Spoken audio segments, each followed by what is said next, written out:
service and the internet. I'm like, oh, what's going on in the world? Oh, We were asking for people who where's have my last seen her.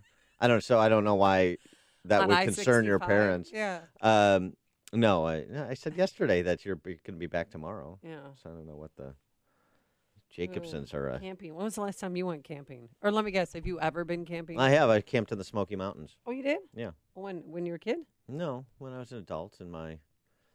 Oh, let me guess. Your cabin was posh and it had, No, you know. just a tent. Oh, it was a tent? Yeah, just regular camping and living off the land, like Grizzly Adams. I mean, this is Well, we had a survivor skill where we had to find. back in the 40s when I was Oh a young yeah, man. that's right. But we had to forage for food, start a campfire. It was intense. Because you didn't want to eat the packaged food that you brought, or why? Well, we didn't want to eat processed food. Yeah, sure. You forage for food, everybody else. And then I turned around, I'm like, "Hey, kid, use this lighter." Yeah. And we had a Bic lighter. Um, No, Miss Jacobson, can we just eat the beef jerky we brought? The other adults made sandwiches. Is it okay if we just eat the sandwiches? Do we have No, to but we had to forage? play pretend. What 5 items would you choose if you're on a, if you're stranded? I took the knife, which you got to take a knife, right? Mm-hmm. The rope to put up a tarp. Then we had a tarp, and then people picked a chart of what vegetation you could eat. Did you play I the would not game? have done that. Did you play the game of if the campsite is attacked by a serial killer, like in the Jason movies, who would you leave behind? No, Did you do that? But did you ever watch? Are you watching Stranger Things? No, I haven't caught up. But it's film. It takes place in Indiana, in Hawkins, Indiana, Uh-huh. and everyone was like, "We're right near Hawkins, Indiana," and it was kind of scary because we were at the campfire one night, and a branch fell because sometimes branches just fall, and I screamed, "Oh God, please stop!" Yeah. Seriously, because there's no lights. I mean, when it's dark out, it is dark out. That would have been actually what you should have done is I should've brought done. the Stranger Things theme music so you could just play that on a continuous loop for That the would have campers. scared people. to That'd been death. great. And then you layer in kill, kill, kill, kill. Okay. Murder, murder, murder, murder. But then at night, you go down the black hole, and no other moms went down it, but I did because I figure, you're supposed to do one thing every day that scares you, Right. And I went down the black hole, and the black hole, it's a slide. So you sit on a sled, and you go down this black hole, and you cannot see where the tunnel ends, and halfway through, you lose your stomach. And it was awesome because I survived it. Mm-hmm. Got a little muddy, but that's all right. But I did it. You would have loved it. You would have loved the. Yeah, I'm sorry I missed the camping trip with all those 7th graders and your leftist Lakeview friends. That sounds like Hey, a nice way to spend but you know 4 what? or 5 days. Camp Tecumseh's YMCA camp, and it's Oh! it's religious based. And the do best part, do all your friends know that? Well, do there's a do they know what YMCA stands for? no, but I don't tell them. Okay, Do not, sure. seriously, Yeah. Your because secret's safe with me about what the YMCA stands for. the chapel, the outdoor chapel, was gorgeous. It was over this beautiful winding river. All the leaves were changing. It was just perfect because I got up one morning and went on a 5-mile run just to Oh, sure. flex my. I had a, Did I you- was a little sore. So, And I stopped by the chapel and said a prayer for all the victims in Texas. yeah. And, no, I mean, I felt awful when I heard an 18-month-old was killed and all that. And I was wondering, because we would go by the huge, beautiful outdoor chapel, and I thought, wait until they ixnay this camp because it's religious-based. And when you go into the mess hall, there's Mess the Lord's hall. Prayer. The Lord's Prayer. Well, no, because then there's the Lord's you were out Prayer up. camping. I was camping. What's a mess hall for? Well, that's when. Well, we had to get out of the cold for a few hours. I mean, we've been outside for 2 days. Oh, boy. No. Yeah. And there's the Lord's Prayer on the wall, and I thought, oh, just wait. What'd you guys, Some liberal's gonna ixnay this. did you do like a hunting practicum? Did you guys kill any animals? No? No, we didn't kill any animals. Oh. That would have been too fun. I did have squirrel on a stick though one night. Well, No. how did you get? Did the squirrel commit suicide, or how was the squirrel? He said, how did the "Take squirrel get me." on his stick? Impaled himself with his stick. No, I'm kidding. I didn't have squirrel on a stick. Oh. But you know what? It Mike taught Huckabee everybody. could have. Yep. You could have brought the Mike Huckabee recipe for that. It did teach everybody a lesson because food waste we put in a bucket. It's really appetizing if you want to not eat ever again. Any food waste we scraped off our plates, and we had to guess how much food waste we created for one dinner. Guess how much food waste the first day? In 5. Oh, how many pounds? Guess how many pounds we wasted? 5 pounds. Oh my! How did you know that? You just said 5 pounds. Oh, That's how I knew. I'm sorry. I'm a little tired. Uh, And then then the next day we had wasted 3 pounds. So it just taught everybody a lesson. Don't take more than you can eat on your plate. or just throw out what you don't want. Well, That's the other lesson. no, you couldn't because you had the other food you had to put in the bucket. Well, they had, but and then they weighed it. But Ms. Jacobson, they made more sandwiches. It's no big deal. So I want to know the answer to this question. Is it true? Do bears defecate in the woods? Hear about the big stories of the day, then talk about them right here on Chicago's Morning Answer on AM 560. The Answer. Coming up on Chicago's Morning Answer, a blue wave in yesterday's election. But first, here's your forecast. No big drama here. Plenty of sunshine, a high of 45 degrees. Increasing clouds overnight. And then tomorrow, mostly sunny with the temperature rising to near 40 degrees by 10 a.m. That sounds lovely. Now let's get into the Alarm Detection Systems Traffic Center. Here is Jim Talamonte. Good morning, Amy. Welcome back. Morning, Dan. Northwest side, 3 ambulances have responded to Armitage and Kilpatrick. There's a crash there. Also have northwest side crashes on Washtenaw south of Belmont and at the intersection of Montrose and Cicero. Aiden, Kennedy are fine. The Eisenhower is still okay, too. So is the Stevenson. About a ride, about a 3-minute delay, 18th into downtown. I-57, 17 minutes. I-80 to the Verge. Bishop Ford, 18. Both are fine outbound at 15 minutes. Tollways are good. No problems. Report in Northwest Indiana. Jim Talamonte in the Alarm Detection Systems Traffic Center.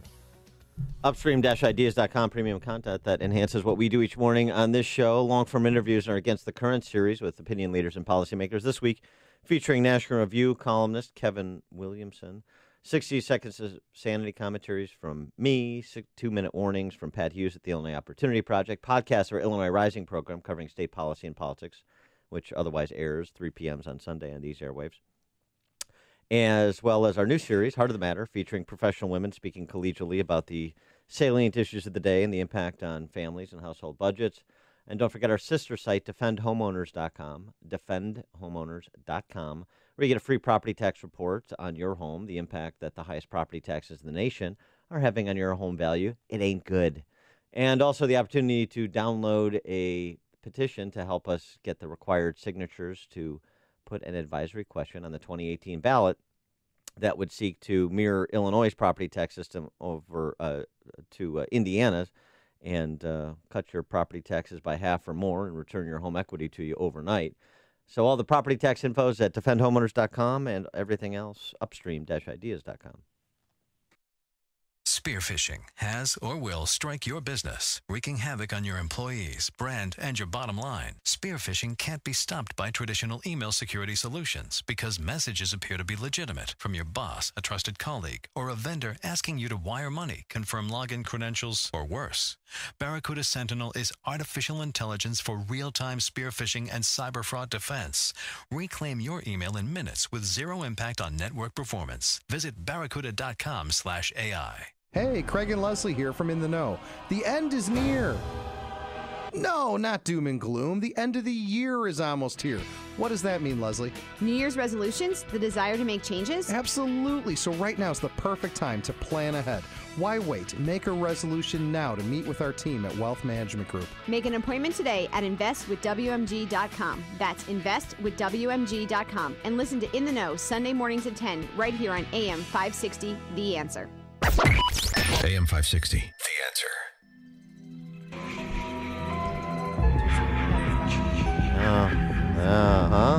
Take that back to the campsite.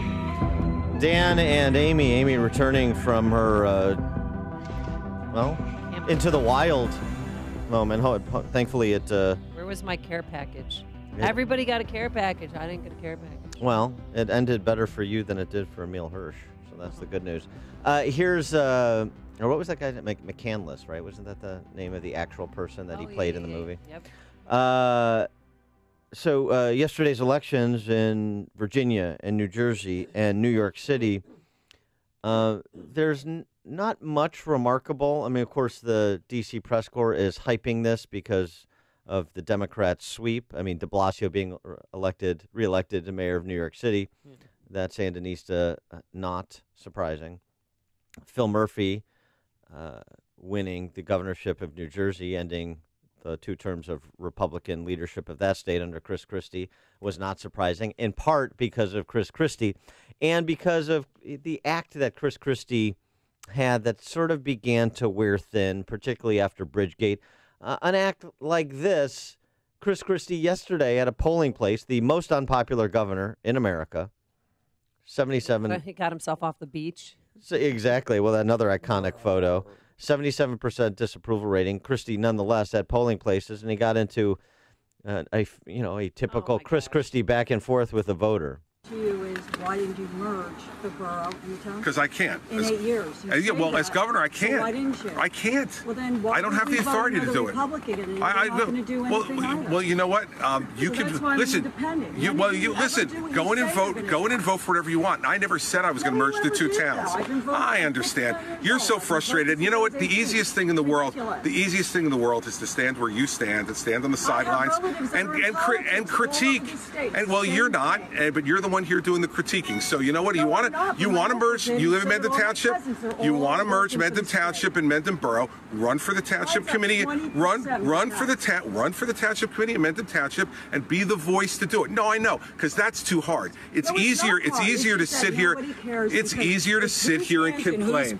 It's easier. And I don't have the money like you. Yeah, oh, really? I'm sure. Easier to sit here and complain. But you know what? That's the joy of public service. It's serving folks. It's serving folks. Yeah, it's serving folks like you that is really such a unique joy. It really is. You're fabulous. Oh, I mean, wow, going out with a bang, huh? Yeah, going out the way he came in. That's 4 bills. How's Yeah. that lap band surgery working out for him? Did he eat his way through it, Dan? Take it to the scales. The scales say yes. Ding, ding, ding. I don't think he could have fit in that beach chair prior to the surgery, so there's progress there. I mean, he got into it with a fan, remember, at Wrigley when he was there for the Cubs game. At Milwaukee. Was it Milwaukee? It was in Milwaukee, but it was a Cub fan. It was Cub fan, yeah. Because his son works for the Brewers, and it was like, and he had his nachos, but he didn't spill the nachos, you know? He's like, hey, buddy, listen up. I mean, he's so confrontational. It didn't work. His shtick didn't work. No, well. He's a big bully. There's actually a really good piece by Jonathan Tobin in National Review about Chris Christie as a cautionary tale. And the cautionary tale is basically, I mean, you go through the list of the last 8 years and the choices that he made, but it kind of all is summed up nicely. Once Christie acted as if his public office was a private opportunity to which he was entitled rather than a public trust, he was finished. No matter how high they may rise, politicians of all political stripes should never forget that the same thing could easily happen to them. It is a cautionary tale, and that is the political epitaph of Chris Christie. But so he made it impossibly so poisoned the brand for the governor's office in New Jersey. That his lieutenant governor didn't stand a chance. Right, in a state that otherwise obviously leans left. But that's a cautionary tale for November of 2018 in this state. Oh, by the way. So that's not really, that wasn't surprising. New York City, not surprising. Ed Gillespie running against Ralph Northam for governor of Virginia. Gillespie was the underdog in that race. It's clear. So that's not terribly surprising that he lost, but there is a surprise, and there is a problem for Republicans, and there is a canary in the mine shaft, in my opinion, and that's the Virginia House of Delegates. Oh, yeah. Because Republicans came into last night with a supermajority in the Virginia House of Delegates, 66-34. So Democrats needed 17 seats to go from the super minority to the majority. And I'll tell you what, there's a lot of races that are still too close to call. Democrats have picked up 10, and they're leading in another 7. So they could actually get the 17 seats that they need to go from super minority to majority. And that has to be read, at least in part, as a commentary on what people feel about the man in the White House across the way. Yeah. One person that did win a Democratic House seat and took it from a Republican incumbent was Chris Hurst. Remember him? His girlfriend was killed on live television. And the TV reporter. Yeah, the TV reporter. And remember that? We talked about it when it happened. Couldn't believe it was happening. And cameraman Adam Ward, don't forget him. But he ran for a House seat in Virginia. He won. First time diving into politics. But he replaced a Republican incumbent, Joseph Yost. And that was surprising. I don't know. I mean, the Trump backlash, yeah, I think it's begun. Well, here's the thing, too. There's some interesting exit polling. Voters who their number one issue was guns went basically 50-50 for Northam versus Gillespie. Really? So it wasn't so decidedly, and by the way, Northam has an F rating with the NRA. So in the wake of the softball field shooting of members of Congress, Scalise and others in Virginia, and everything that happened in Charlottesville, and obviously Las Vegas, and then Sutherland Springs, Texas, it's just interesting to see perhaps shifting landscape. Now, again, Virginia has been trending blue. Trump lost Virginia in 2016, but they were describing it this morning as a purple state, and I don't even know.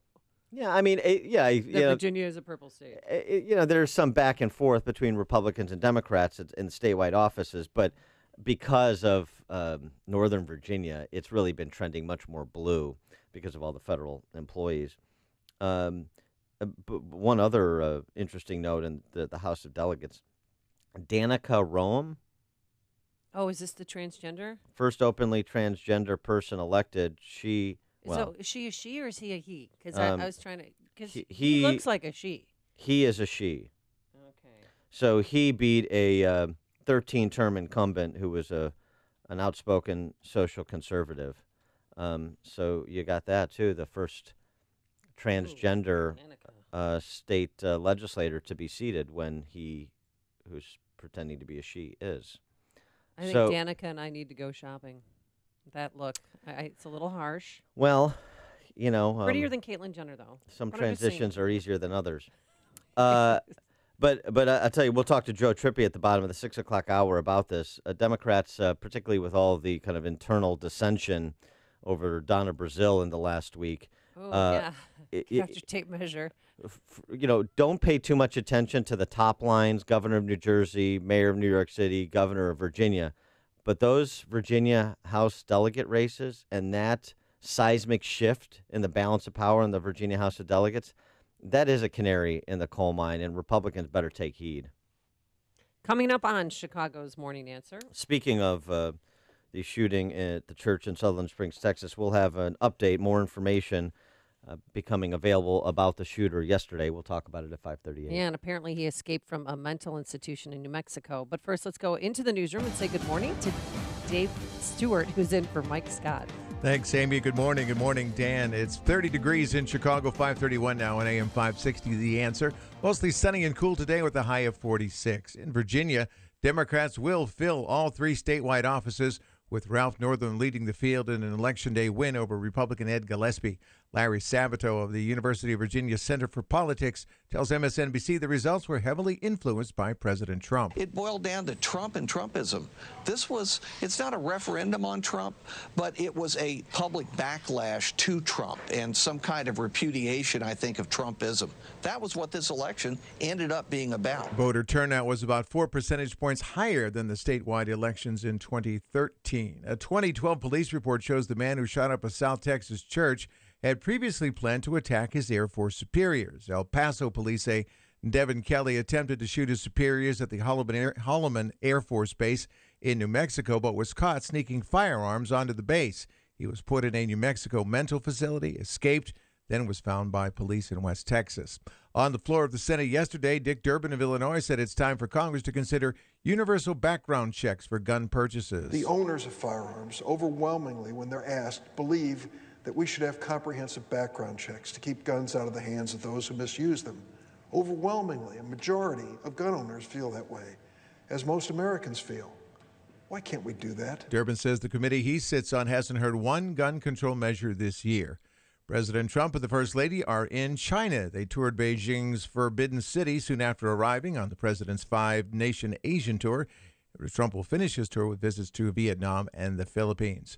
Former President Obama is in Chicago. He's expected at the Daily Center at about 8 this morning to answer a call for jury duty. Brooke was the sweetest thing. And authorities believe that a human arm that washed up near Montrose Dog Beach belongs to an Elgin woman whose remains were found in a Northside lagoon last month. 76-year-old Gail Peck's son, Brian Peck, is accused of murdering her and dumping her body. In sports, Raptors over the Bulls 119-114. And the Cubs right fielder Jason Hayward has won his 5th Gold Glove. The news, the service of Napa Auto Parts. This month, Pennzoil full synthetic motor oils on sale for $4.99 a quart at any participating Napa Auto Parts store. Quality parts, helpful people. That's Napa know-how. General States pricing do not include state and local taxes or recycling fees, and the offer expires December 31st.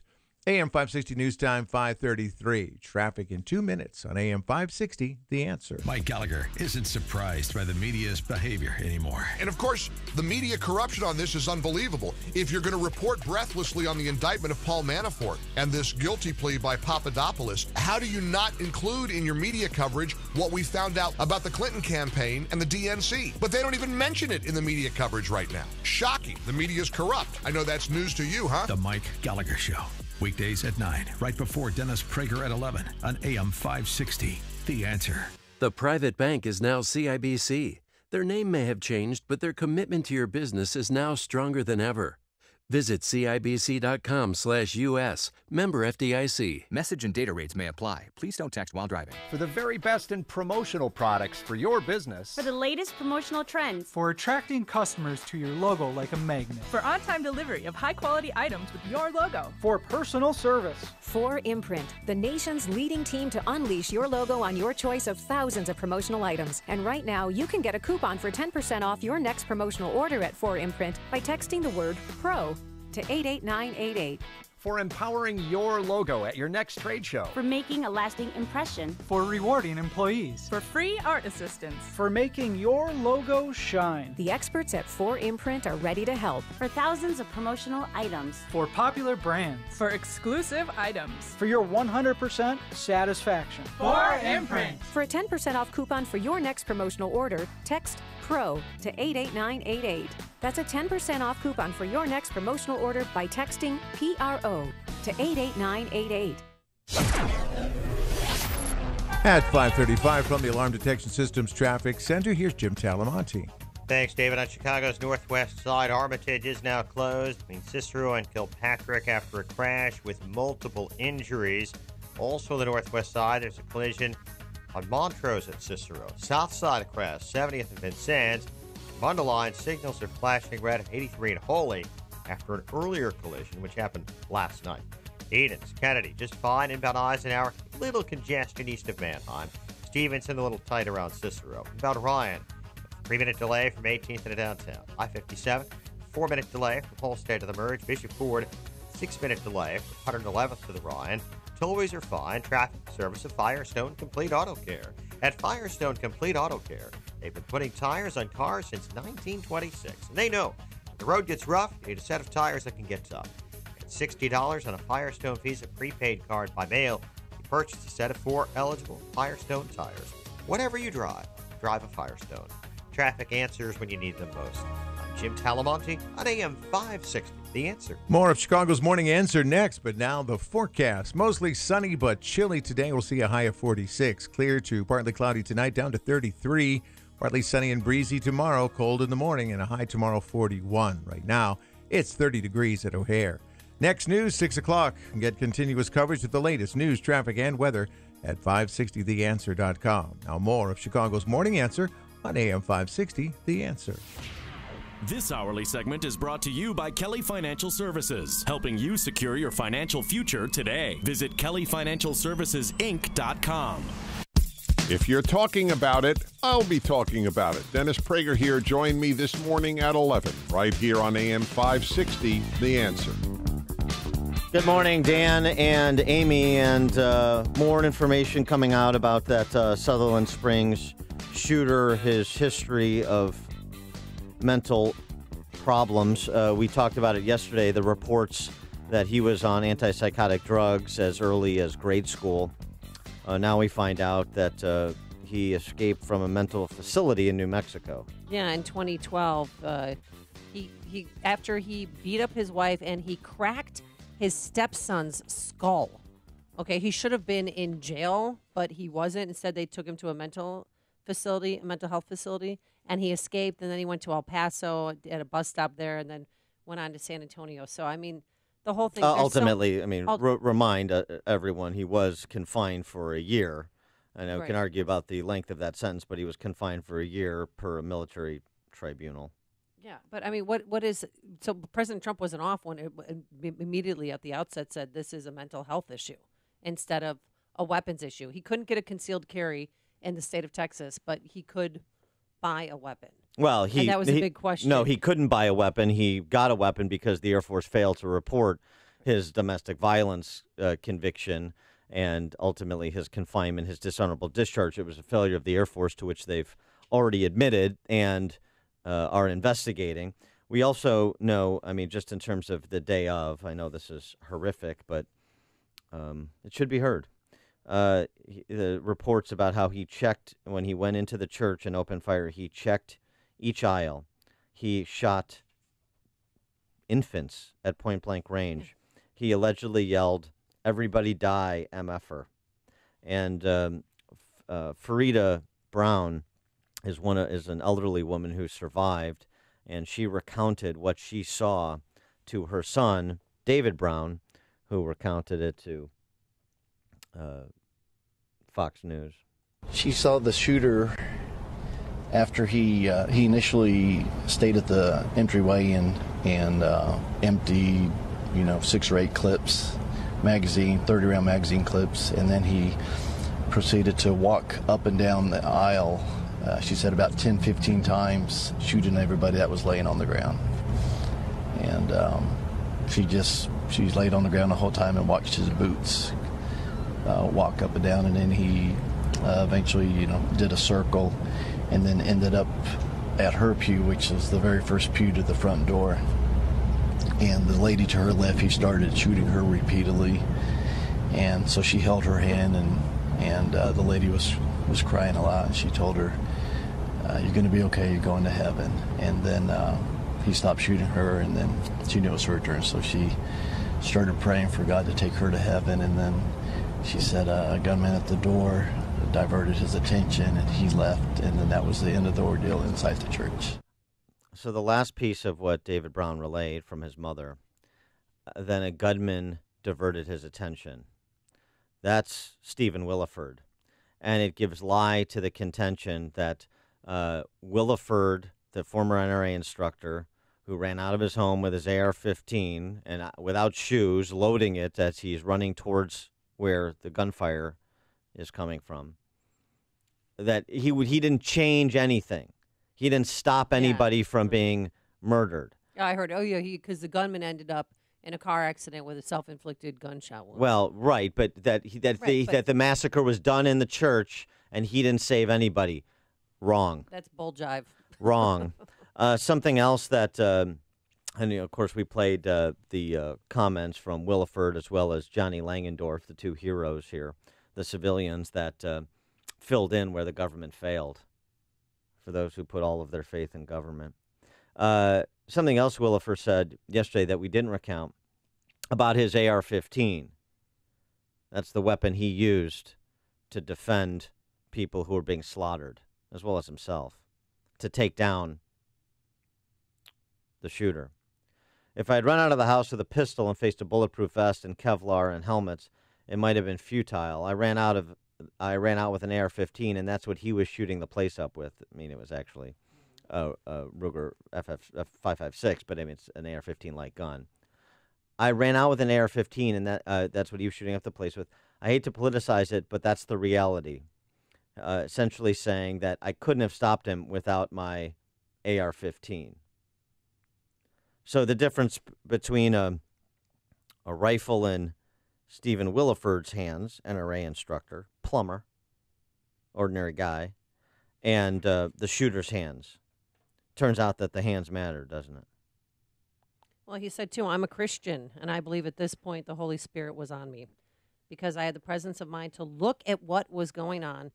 And as we exchanged fire, I noticed that the side was one of those tactical vests that Velcro across. So he knew what he was dealing with. And he was a real man. That's a hero. I mean, we throw that word around so lightly all the time, but really, he took matters into his own hands and saved people's lives. Williford and Langendorf, both heroes. There's just no question about it. Trump was in South Korea yesterday and was peppered on the topic by an NBC reporter who wanted to try and be clever and apply the language on immigration and border security to gun safety.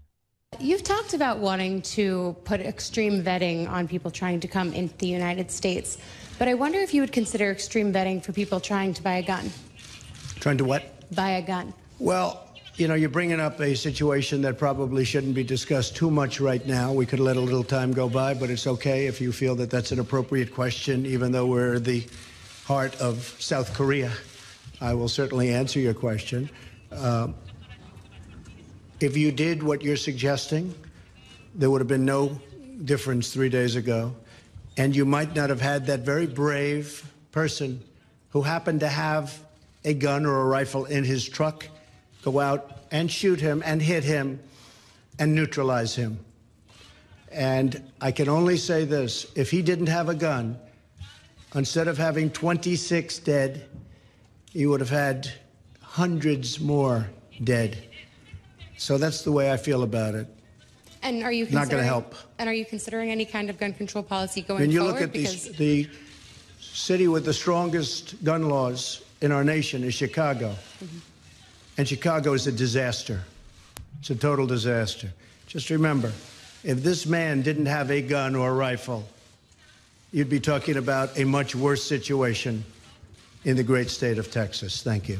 Yeah, and as we said, if the Air Force would have done its job to report him, then he wouldn't have been able to buy that rifle. Now, would he have been able to get weapons otherwise, illegally? Perhaps. We don't know. But in terms of another measure, which is what this reporter's advocating, because she's another lobotomized member of the press corps, just repeats whatever the left is saying, pass another law. If it's not enforced, if people don't abide their legal responsibilities, and I understand it's fallible because it's human beings and people made mistakes, and they obviously did here. Yeah. But what would another law do? He was already prohibited from gun ownership. Well, yes, ask yourself, what did the gun ban in Chicago for 25 years do to stop the homicide rate in our city? Yeah, well, right. Because people on the left, they forget about that. I was explaining that to some teachers yesterday. Do you know that we had a gun ban in Chicago for 3 decades? 25 years? Yeah. And no one knew.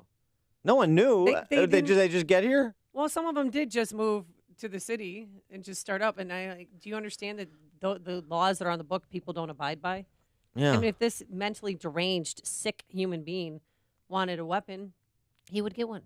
Angus King, who's an independent senator from Maine, was asked about an assault weapon ban too, since that's the response, the pat response from the left when these sort of incidents happen. Listen to what Angus King had to say. No conservative here. No, I think we've got to look at that carefully. Here's the problem. I'm from a state where we have one of the highest gun ownership rates in the country, and yet we have one of the lowest rates of gun crime. An assault weapon, it's called an assault weapon, but it's simply a semi-automatic hunting rifle in costume with a different kind of stock. But the functionality of the weapon is exactly the same as there are probably, I don't know, thousands of them in Maine and Alaska all over the United States that are used by legitimate hunters. So I have a problem with banning a weapon because of its appearance.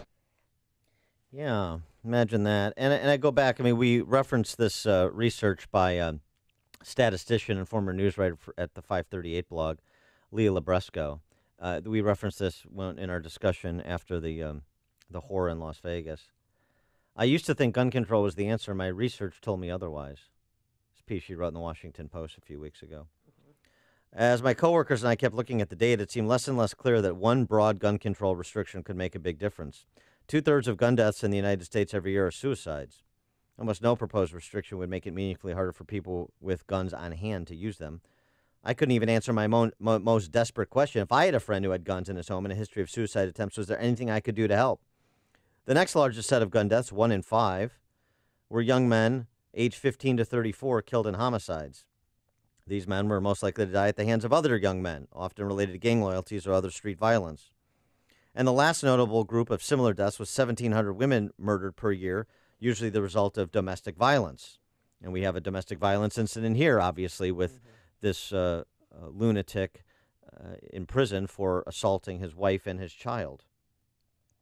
Lebrusco goes on to write, instead, I find the most hope in more narrowly tailored interventions. Potential suicide victims, women menaced by their abusive partners, kids swept up in street vendettas are all in danger from guns, but they each require different protections.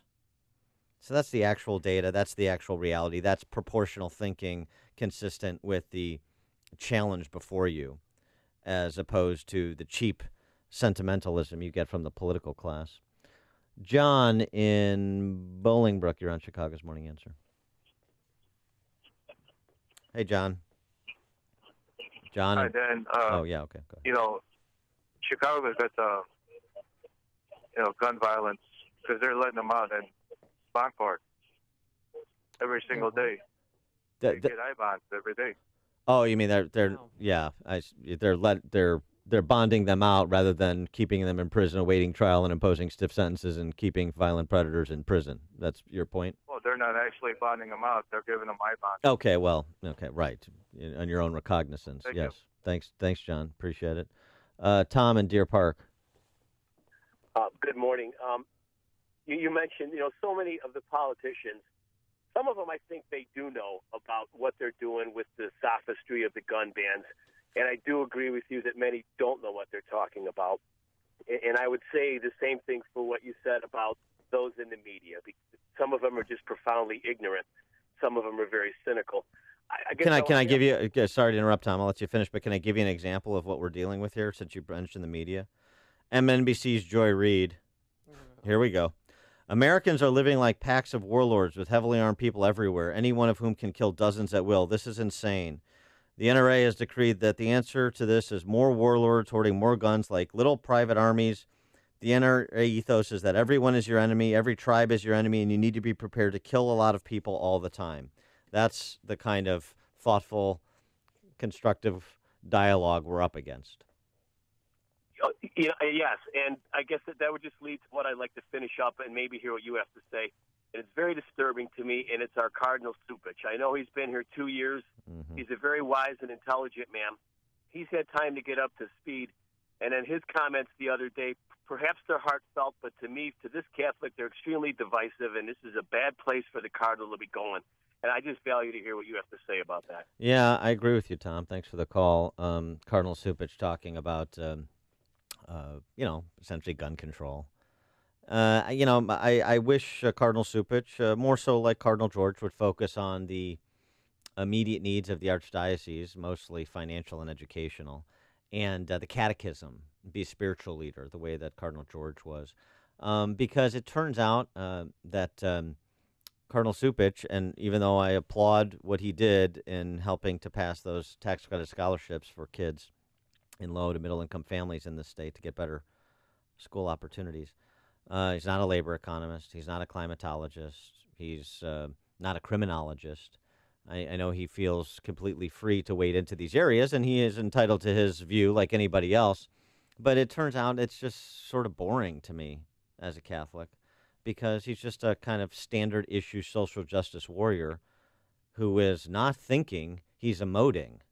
The quality of his arguments are what actually is upsetting to me, because they're so anemic compared to a deep intellect like Cardinal George, who preceded him. So it's one thing to have a disagreement about a particular public policy issue, even with your cardinal. It's another thing to say, well, gosh, the sad thing about him for me is he's an intellectual lightweight. He's a room temperature Father Flagger when it comes to immigration policy and wage setting policy and environmental policy and individual Second Amendment rights policies. That's the thing. Steve in Plainfield. I have a brief comment. I think Cardinal Cupich, the reason he's taking that angle is because he doesn't believe in what he's selling. He doesn't believe that, we need to heal the world with Christ, and that, this world's going to be broken without using that as the direction to solve these issues. Instead, he believes in government. And that's the problem with all of this. Why do we have killers going out? Well, first clue, this guy bashed an infant's skull in, and he is not sitting with life in prison. He wasn't in prison for his entire life. So when you let maniacs like that out, in even less than 15 years, as a society, what value are you really placing on life to begin with? You're not going to solve this problem if you can't solve that problem. That's where it starts. Yeah, thanks for the call, Steve. I mean, I agree with you, too, this idea. It's not, for all the criticism of people who have, quote-unquote, blind faith in Christ, what about people who have blind faith in man-made institutions like government? Listen to podcasts of Dan and Amy from the AM 560 mobile app. Download it today at 560theanswer.com/mobile. It's that wonderful time of the year where you get to reconnect with family and friends, to celebrate, catch up, and just have fun. At Augustino's Rock and Roll Deli and Grill, they call that FaceTime. And whether FaceTime happens around your table or theirs, Augie's has been helping families and friends celebrate this busy and exciting season with great food at a great price for almost 40 years. Dine on their signature subs as big as your forearm, homemade Italian beef, hand-rolled meatballs, fresh, never frozen grilled burgers, and mouth-watering pizza. Surrounded by museum-quality memorabilia, Augie's offers a truly unique dining experience. With fast, fresh, affordable food, Augustino's Rock and Roll Deli and Grill is ready to make your holidays with family and friends simple and easy. With fast, fresh, affordable food, Augustino's Rock and Roll Deli and Grill in Carroll Stream or West Chicago. Get your parties started now. Check out the extensive holiday catering menu at augustinos.com. From family gatherings to office parties, make FaceTime happen with Augustino's Rock and Roll Deli and Grill. Hey, get out and have some fun. Visit ChicagoRadioDeals.com for a fun night on the town. Grab your sweet Caroline and make a date to listen to your favorite music. Direct from their Midwest tour is Denny Diamond and the Jewels, featuring the music of Neil Diamond. Normally $76 for lunch and a show for two. It's only $39 at ChicagoRadioDeals.com. Or head downtown for some laughs. $22, that's it. We'll get you a pair of tickets to Comedy Sports Chicago. It's a unique blend of fast and funny improv comedy that's appropriate for all ages. It's a laugh-out-loud show that features two improv teams. You know, they play games on stage, and you, the audience, is in on the fun. Or this is your chance to get away and escape to Wisconsin, see the beautiful colors of fall. Find certificates for the Schuster Mansion Bed and Breakfast in Milwaukee or the Door County White Lace Inn in Sturgeon Bay. Just go to ChicagoRadioDeals.com.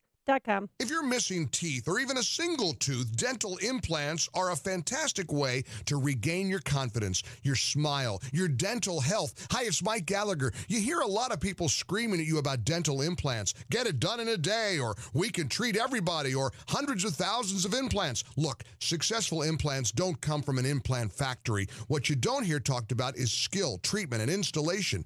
These are what make for successful lifelong implants, and that's why you need to see Dr. Norouzi at Fox River Periodontics. Dr. Norouzi is the recommended choice of dentists that don't do implants. You need the experience, skill, and honesty that 24 years of dental implants brings. This is Dr. Norouzi. I personally guarantee your happiness with your implants. Call Fox River Periodontics, 630-232-7400, 630-232-7400, or just remember, implantsforme.com, implantsforme.com. Our freedom and security are made possible through the service and sacrifice of our military and first responders. The Gary Sinise Foundation provides many outreach programs supporting these brave men and women. Join us. Donate at GarySiniseFoundation.org. The Republican establishment isn't struggling because Trump is dishonest or mean. The Joe Walsh Show. They're struggling because people like Flake and Corker no longer understand their own voters and are using Trump as a scapegoat. That's fine with me. This division is a good thing. The division is waking the American people up and getting them mad. The Joe Walsh Show. Weeknights starting at 5. Right after Sean Hannity at 2 on AM 560. The Answer. This is what draining the swamp looks like. At 5:57, checking the roads from the Alarm Detection Systems Traffic Center, here's Jim Talamonte. Thanks, David. Kennedy inbound. It's heavy from the River Road to Old Canfield. It's 22 minutes. O'Hare to downtown. How about still fine at 20? Eden's is looking good. Some overnight work wrapping up on the spur near Waukegan Road on the right lane. Bella Eisenhower got a 5-minute delay. Manheim to Harlem. Outbound still good. Stevenson, 38 minutes. 3:55 to Lakeshore Drive. Outbound 37. Ryan, 19 minutes. 95th to downtown. I-57, 28 minutes. I-80 to the merge. Vision 424. Traffic, service of Napa Auto Parts. This month, Pennzoil full synthetic motor oil is on sale. $4.99 a quart. Any participating Napa Auto Parts store. Quality parts, helpful people. That's Napa know-how. General States prices do not include state, local taxes, or recycling fees. Offer expires 12/31/17. Traffic answers when you need them most. I'm Jim Talamonte, AM 560, The Answer. And now the forecast. Here's meteorologist Kevin Snyder. Sunshine today, high 46, mainly clear night, low 33. Tomorrow, partly sunny and breezy, high 42. Then a partly cloudy night, low 20. Partly sunny and still cold Friday, high 33 and a low 27. I'm Kevin Snyder on AM 560. The Answer. 36 at the lakefront, 30 degrees now at Midway and O'Hare. AM 560 news time, 5:59. In the news, former President Obama reports for jury duty today in Chicago. Obama expected to arrive at the Daley Center around 8. Secret Service agents scouted the courthouse yesterday. Anyone called in for jury duty today can expect heightened security measures. Mayor Emanuel blasting President Trump for criticizing Chicago while speaking about the Texas mass shooting. The mayor said the president needs to lead the country, stop pointing fingers. Cook County Commissioner John Fritchie wants county voters to weigh in on whether the state should legalize recreational marijuana. He's planning to place an advisory referendum on the March primary ballot. State lawmakers are sending a series of new laws to Governor Rauner that are supposed to curb the culture of sexual harassment at the State House. Among them, a ban on harassment, as well as a new law that eliminates the statute of limitations on sexual harassment complaints. In sports, Raptors over the Bulls 119-114. Cubs right fielder Jason Hayward has won his 5th Gold Glove. The news, a service of Walgreens. With a little help from Walgreens, diabetes won't slow you down. With caring pharmacists, medications you rely on, testing supplies from all the major brands. Where is it convenient and where do I matter? At Walgreens, at the corner of happy and healthy. We've got more of Chicago's Morning Answer coming up next, as well as more local news after Fox. WIND Chicago, it's 6 o'clock. 2 wins in 2 states for Democrats. I'm Dave Anthony, Fox News. Tonight, we declare the days of division are over.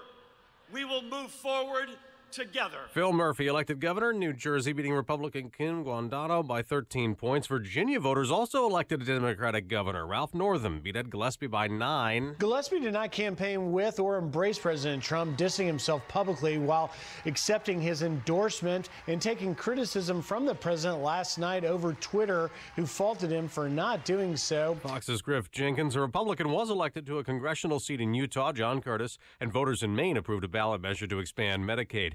The president's in China. Stop 3 on his Asian trip. He did try to visit the DMZ while in South Korea, but fog prevented it. Fox's John Decker live in Seoul. President Trump offered North Korean dictator Kim Jong-un a path to a much better future if he gives up his nuclear weapons. But he also made it clear that the U.S. is prepared to take action militarily if the president's efforts at diplomacy and negotiation fail. This is a very different administration than the United States has had in the past. The president now in Beijing will press Chinese President Xi to apply more pressure on North Korea. China, the president said, can do more to end the nuclear crisis. Dave? John, a dozen of the people shot in that Texas church on Sunday remain hospitalized. Of course, 26 were murdered. Fox's Evan Brown live near Sutherland Springs. Dave, back in 2012, Devin Patrick Kelly was sent out by the Air Force to a mental health facility because he beat up his wife and fractured his young son's stepson's skull. But he broke out. He was caught later trying to sneak onto his base in El Paso with firearms, possibly to act on threats he made against superiors. That incident led to his court-martial, Dave. Fox News, fair and balanced. On AM 560, The Answer. Your opinion counts. And we want to know how you feel about the news stories we're talking about each and every day. Make sure to vote in the M13 Graphics Opinion Express poll at 560theanswer.com. Listen for today's poll question at 10:30 a.m., 12:30 p.m., and 3:30 p.m. And hear the results each evening at 5:30. It's the M13 Graphics Opinion Express poll on 560theanswer.com. If you're aged 59 and a half or older with the 401k plan and still working, stop what you're doing and call Arlington Capital Management at 855-471-5796. They'll help you actively manage your 401k, show you strategies to avoid major declines, and capitalize on opportunities. There are benefits with age, and this is one of them. At 59 and a half, you're entitled to new opportunities in the investment world that can dramatically improve your results and even lower your fees. Call 855-471-5796 now and take the first step toward getting more out of your retirement assets. The team at Arlington Capital Management proactively explores the market, our economy, and all of the variables that offset your investments. Call 855-471-5796 now for a complimentary consultation. That's 855-471-5796 or visit arlington-capital.com. You worked hard to accumulate your nest egg. Now, it's time to put your money to work for you. All money managers may seem pretty much the same. But while some money managers may recommend high commission investment products, Fisher Investments avoids them. Some money managers may have hidden and layered fees. Fisher Investments never does. And while some money managers are happy to earn commissions from you, whether you do well or not, Fisher Investments fees are structured so we do better when you do better. In other words, we're structured to be on your side.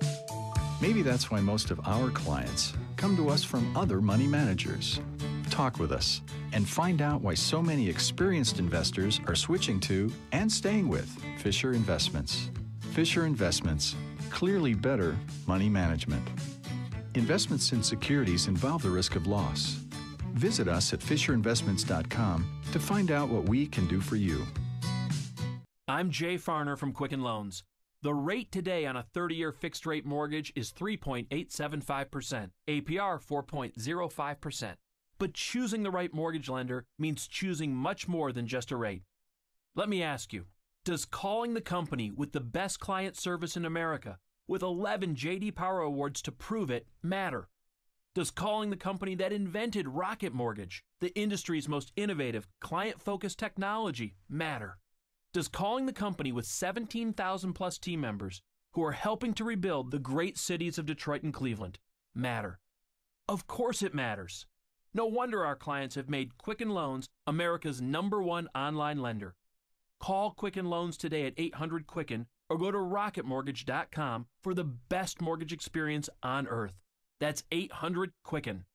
Call for cost information and conditions. Equal housing lender licensed in all 50 states. NMLSConsumerAccess.org number 3030. Message and data rates may apply. Sick of hair loss, thinning hair, bald spots? Ever thought about hair restoration? It's a life-changing decision. Thankfully, the first step is incredibly easy and absolutely free because Bosley, America's #1 hair restoration expert, is giving away an absolutely free information kit that reveals just how easy and affordable their permanent solution to hair loss really is. Get yours by texting WOW to 85850. You'll see for free just how great your hair could look. Plus, we'll also give you a free gift card when you text WOW to 85850. Join the men and women all over the country who have come to Bosley, the world's most experienced hair restoration expert, for their permanent solution to hair loss. If you've ever thought about getting your hair back, don't miss this incredible offer. We're giving away an invaluable information kit absolutely free, plus a gift card for $250 off to everyone who texts WOW to 85850. That's WOW to 85850. Confidence. Do you have it? Dr. Elizabeth Shake wants to help you find your confidence. Confidence is what you feel when you know your teeth are white, your gums healthy, and your breath fresh. And that confidence shows in your smile and the way you relate to your family, friends, and coworkers. That's why after a cleaning, a whitening treatment, or a dental procedure, Walden Square Dental Care wants to see you feeling happy and confident when you leave their office. Dr. Elizabeth and her team from Walden Square Dental Care will do whatever they can to make you feel comfortable. Your health and well-being is their priority. Plus, all your concerns will be addressed, from dental procedures to dental billing, and the result is your fresh, confident, beautiful smile. Walden Square Dental Care, serving Grayslake, Gurnee, and Libertyville. Your complete family dental care practice. Visit waldensquaredental.com or for an appointment, call 847-223-0110. That's 847-223-0110. This hourly segment is sponsored by Wine Time Radio. Every Saturday at 10 p.m. on AM 560. Explore the wonderful world of wine with hosts James Crooker and Rob Lehner. This is Chicago's Morning Answer with Dan Proft and Amy Jacobson on AM 560. The Answer.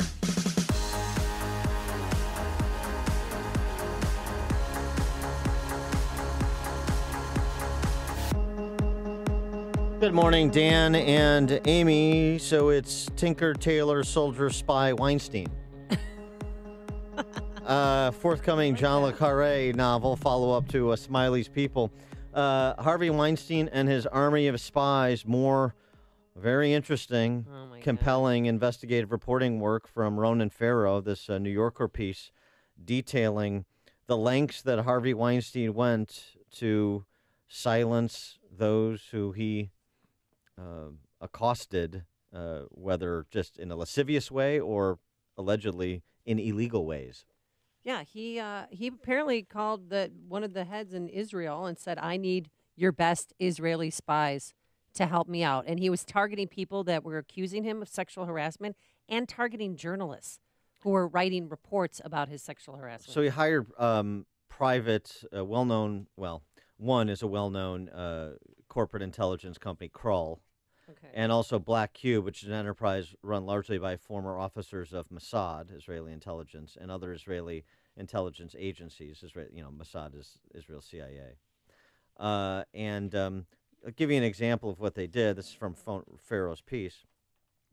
One of their targets was Rose McGowan. So they wanted to befriend Rose McGowan. So she had accused Harvey Weinstein of rape. She had previously entered into a settlement with him. She was and perhaps continues to be the most outspoken accuser. In May 2017, McGowan received an email from a literary agency introducing her to a woman who identified herself as Diana Phillip, the deputy head of sustainable and responsible investments at Rubin Capital Partners, a London-based wealth management firm. Phillip told McGowan that she was launching an initiative to combat discrimination against women in the workplace and asked McGowan, a vocal women's rights advocate, to speak at a gala kickoff event later that year. Phillip offered McGowan a speaking fee of $60,000 to begin their relationship. Well, as this progressed, for the purpose of Phillip extracting information from McGowan, and Ronan Farrow somehow becoming aware of this, he writes, she was Diana Phillip is an alias. She was a former officer in the Israeli Defense Forces, originally hailed from Eastern Europe, working for Black Cube, this corporate intelligence agency, according to 3 individuals with knowledge of the situation who are Farrow sources. When I sent McGowan photos of the Black Cube agent, she recognized her instantly. "Oh, my God," she wrote back. "Rubin Capital, Diana Phillip, no effing way." Yeah, and they met at coffee shops. They met at restaurants. They were like girlfriends. And she recorded at least 4 of the meetings with her. I mean, but this is just sick, the extent that he went to target people who he abused. I mean, he collected information, Dan, on them. He compiled psychological profiles that focused on their personal or sexual histories. He monitored the progress of the investigations personally. I mean, it's just, I can't wait for him to get his because it's coming. Well, and to borrow a term, they created dossiers of accusers. Oh, did somebody say the D word? The dossier? According to Farrow's reporting, the dossiers featured potential negative information on the accusers, friendly pictures of them at Hollywood events with Weinstein, anything that might have helped in the producer's defense. Negative Facebook posts about the actresses included. Also, the headings in the report allegedly read, lie/exaggeration/contradictions, hypocrisy, potential negative character witnesses, I presume. Also reported, after a year of trying to contact journalists and former victims, Weinstein was in apparent panic before the story. According to one former assistant, the human stain, he starts screaming, "Get so-and-so on the phone," when the story was published, the first Farrow story. He ordered his assistant to send reports of positive encounters with his accusers to his staff at Weinstein Company because he was, of course, trying to do damage control.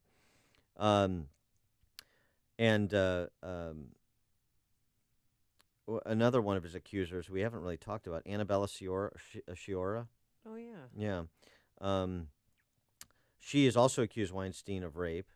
She told the one from from Italy, Anthony Bourdain's girlfriend. No. Annabelle Sciorra. She was in a long-time actress. She was in Sopranos as a love interest of Tony Soprano. She's been in. Did you say The Sopranos? Jungle Fever with Wesley Snipes. Remember, she was the love interest of Wesley Snipes in Jungle Fever. Yes. She's been in a bunch of movies. Okay. I love Jungle Fever. Did you see that? I did. I know what it meant to be threatened by Harvey, said Sciorra. I was in fear of him finding me. So that's, kind of explaining why other people didn't come forward, in part because of the power at his disposal and his willingness to use it, as Ronan Farrow describes.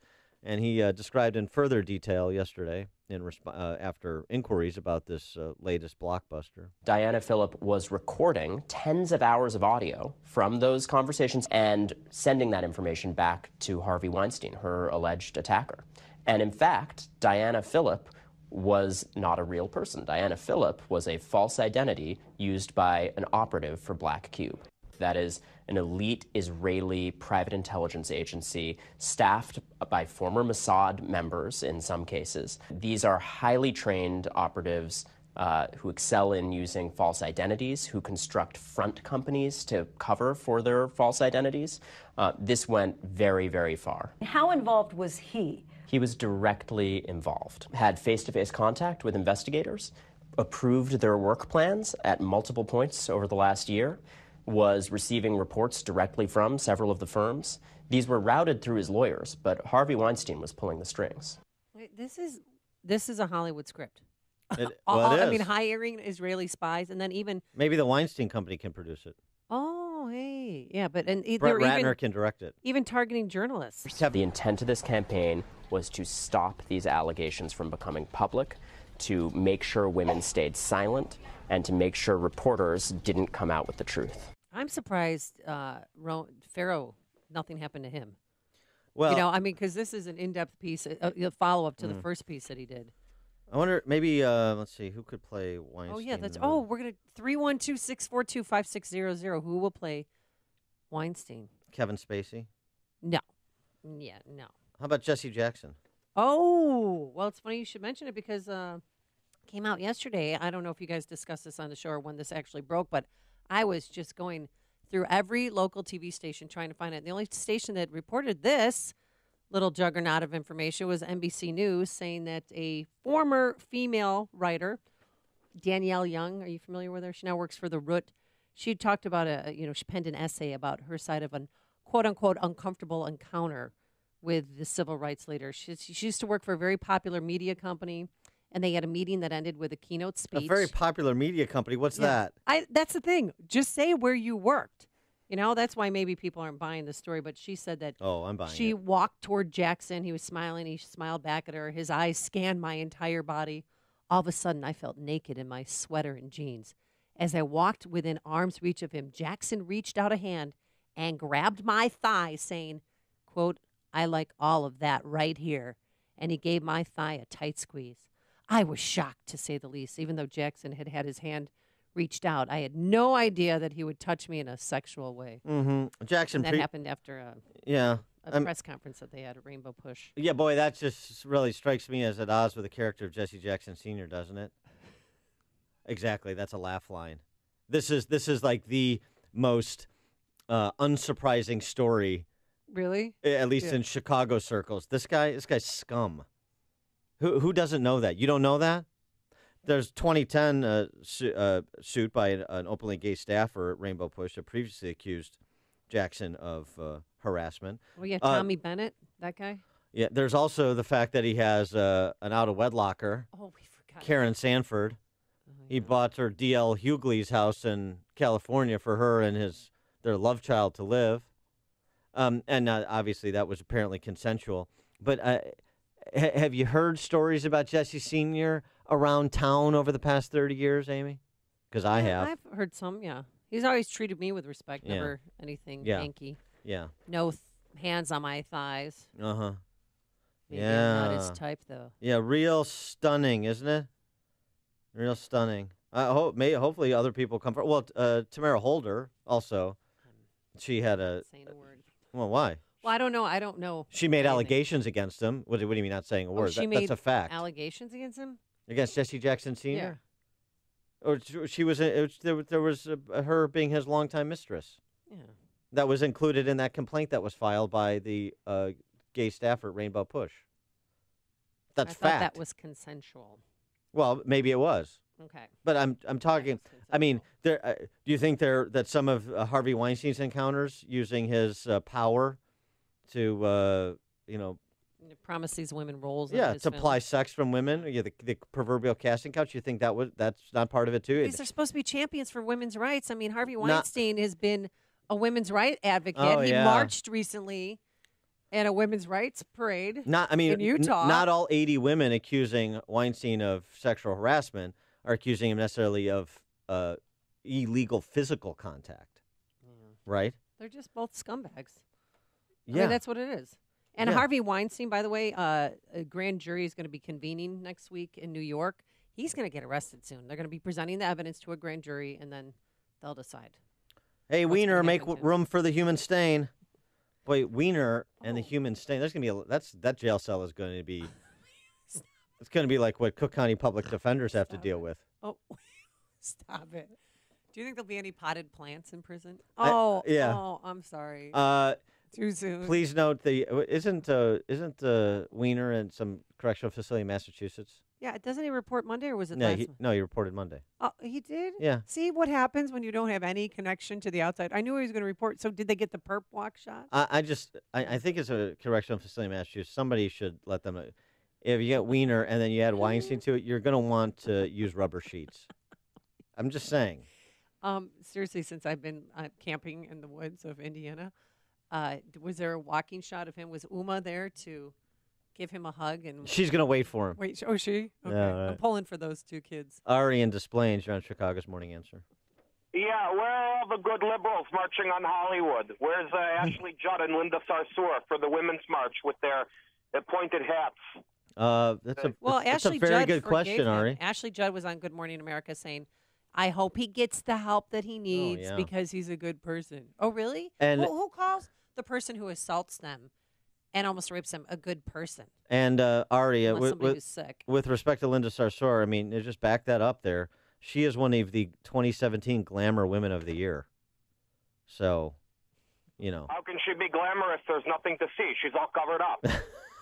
Thanks for the call, Ari. Jay in Lowell, Indiana. Yes, sir. You guys are wondering what publication that woman worked for who accuses Jesse Jackson Sr. The name of the publication is The Root, and it is owned by or started by the Beergate professor, Obama's buddy, who got caught breaking into his own house, if you remember, when Obama put down the cops and how stupid they were. Yeah, but no, but she works for the Root now. We know that, but she's saying that when she worked for a very quote unquote popular media company. Yeah, this happened previous to that. Yeah, the alleged. She's working for the Root now. Yeah, that's right. Thanks for the call, Jay. You're right about that, but she referenced the incident occurring when she was in the employ of another organization. Yeah, but she said she was attending a black journalists rally. Mm-hmm. That's what. So. How about this? This was making the way around the web yesterday, and I picked it up from the Anchoress. The Anchoress blog. Maureen O'Hara. Oh, the great Maureen O'Hara. Maureen O'Hara. Oh, that's Maureen McCormick. Did you just confuse Maureen McCormick with Maureen O'Hara? Yes, I did, Dan. Do you have to bring it up again? It's really too soon. Oh, my God. You try going camping for 4 days. I'd like to apologize to I'll let you know when I get to work today. Family of Maureen O'Hara. Maureen O'Hara. Yes. What about one of the Hollywood greats? Yes. All of her opposite John Wayne. Oh yeah. Come on. She's gorgeous. Even I think one of her last roles, Only the Lonely with John Candy. Remember she played John Candy's mom? Oh. Maybe you'll remember that. Okay. Since you don't have any appreciation for the golden age of Hollywood. Oh, wow. Goodness sakes. Stars Love Strike, a 1945. What are you, 90? Yeah. That's what I do. When I'm seriously? When are you I, a time traveler? When I'm not on this show, I look. Maureen O'Hara's greatest hits coming up next. Yeah. Call in 312-642-5600. Well, and when I'm not on this show, I just thumb through copies of old newspapers from the 40s. So I found this interesting. Okay, what do you have on Maureen O'Hara? This is a news clip from the Ironwood Daily Globe in Michigan in May of 1945. Now you're going to other states. Did you let your subscription run out? Yeah, I did. Star's love strike. Irish film star Maureen O'Hara today charged Hollywood producers and directors with calling her a, quote, a cold potato without sex appeal, unquote, because she refuses to let them make love to her, says the Mirror New York correspondent. I am so upset with it that I'm ready to quit Hollywood, said O'Hara. It's got so bad I hate to come to work in the morning. I'm a helpless victim of a Hollywood whispering campaign because I don't let the producer and director kiss me every morning or let them paw me. They have spread the word around town that I'm not a woman, that I'm a cold piece of marble statuary. I guess Hollywood won't consider me as anything except a cold hunk of marble until I divorce my husband, give my baby away, and get my name and photograph in all the newspapers. If that's Hollywood's idea of being a woman, I'm ready to quit now. Wow. How about that? So this has been going on forever. 70 years ago. When you were 12. But yeah, exactly. Yeah, I was in my short pants then. So here's the thing, though. But how about some advice for all the aspiring Hollywood actresses and actors in this day and age? Yeah. There's some good advice from Maureen O'Hara, dignified lady, an unbelievably great actress. Paul in Lake Forest. How you doing? Great show. Thank you. I heard you talking about Tamara Holder. Yeah. I dated her twice, okay? And Oh, boy. Here we go. Your favorite Tamara All right, Holder story. Hold on. We have to buckle in for this. I know. Yeah, okay. All right. All it is that on the second date, she looks at me, and after we've been texting back and forth, go out a second time, she tells me that she only dates large African-American men. And at the time, I thought it was football players. I didn't know it was Jesse Jackson because she had been dating some defensive linemen on the Bears. It's called the Bears. Yeah, that was right after she broke up with Donna Brazile, I believe. Thanks for the call, Paul. There's only one radio show in Chicago talking about today's biggest stories and telling you what they really mean. That show is this one, Chicago's Morning Answer on AM 560. The Answer. Hi, Barry Sterner, owner of your premier home mortgage lender, Townstone Financial. Interest rates are extremely low, so there's no better time than the present to do a no closing cost refinance with Townstone Financial if your interest rate is above 4%. Remember, Townstone has completed thousands of no closing cost refinances since 2002. And don't worry, there are no hidden costs. I guarantee it, and I own the company. We can also customize the payback period so you don't have to start over at 30 years or 15. Last week, I began a no closing cost refinance where the borrower was going to save over $100 per month. That's $1,200 a year. So give me a call now at 312-896-2111 and let me review your current situation. Lastly, do you have mortgage insurance or an FHA loan? Let us see if we can remove the insurance payments, which will dramatically reduce your monthly payments. The call is free and so is my time, so dial 312-896-2111. That's 312-896-2111 or go to townstone.com. That's TOWNSTONE.com. Townstone Financial is an Illinois mortgage licensee 6629 and MLS 136639, equal housing lender. I went on a few dates with her.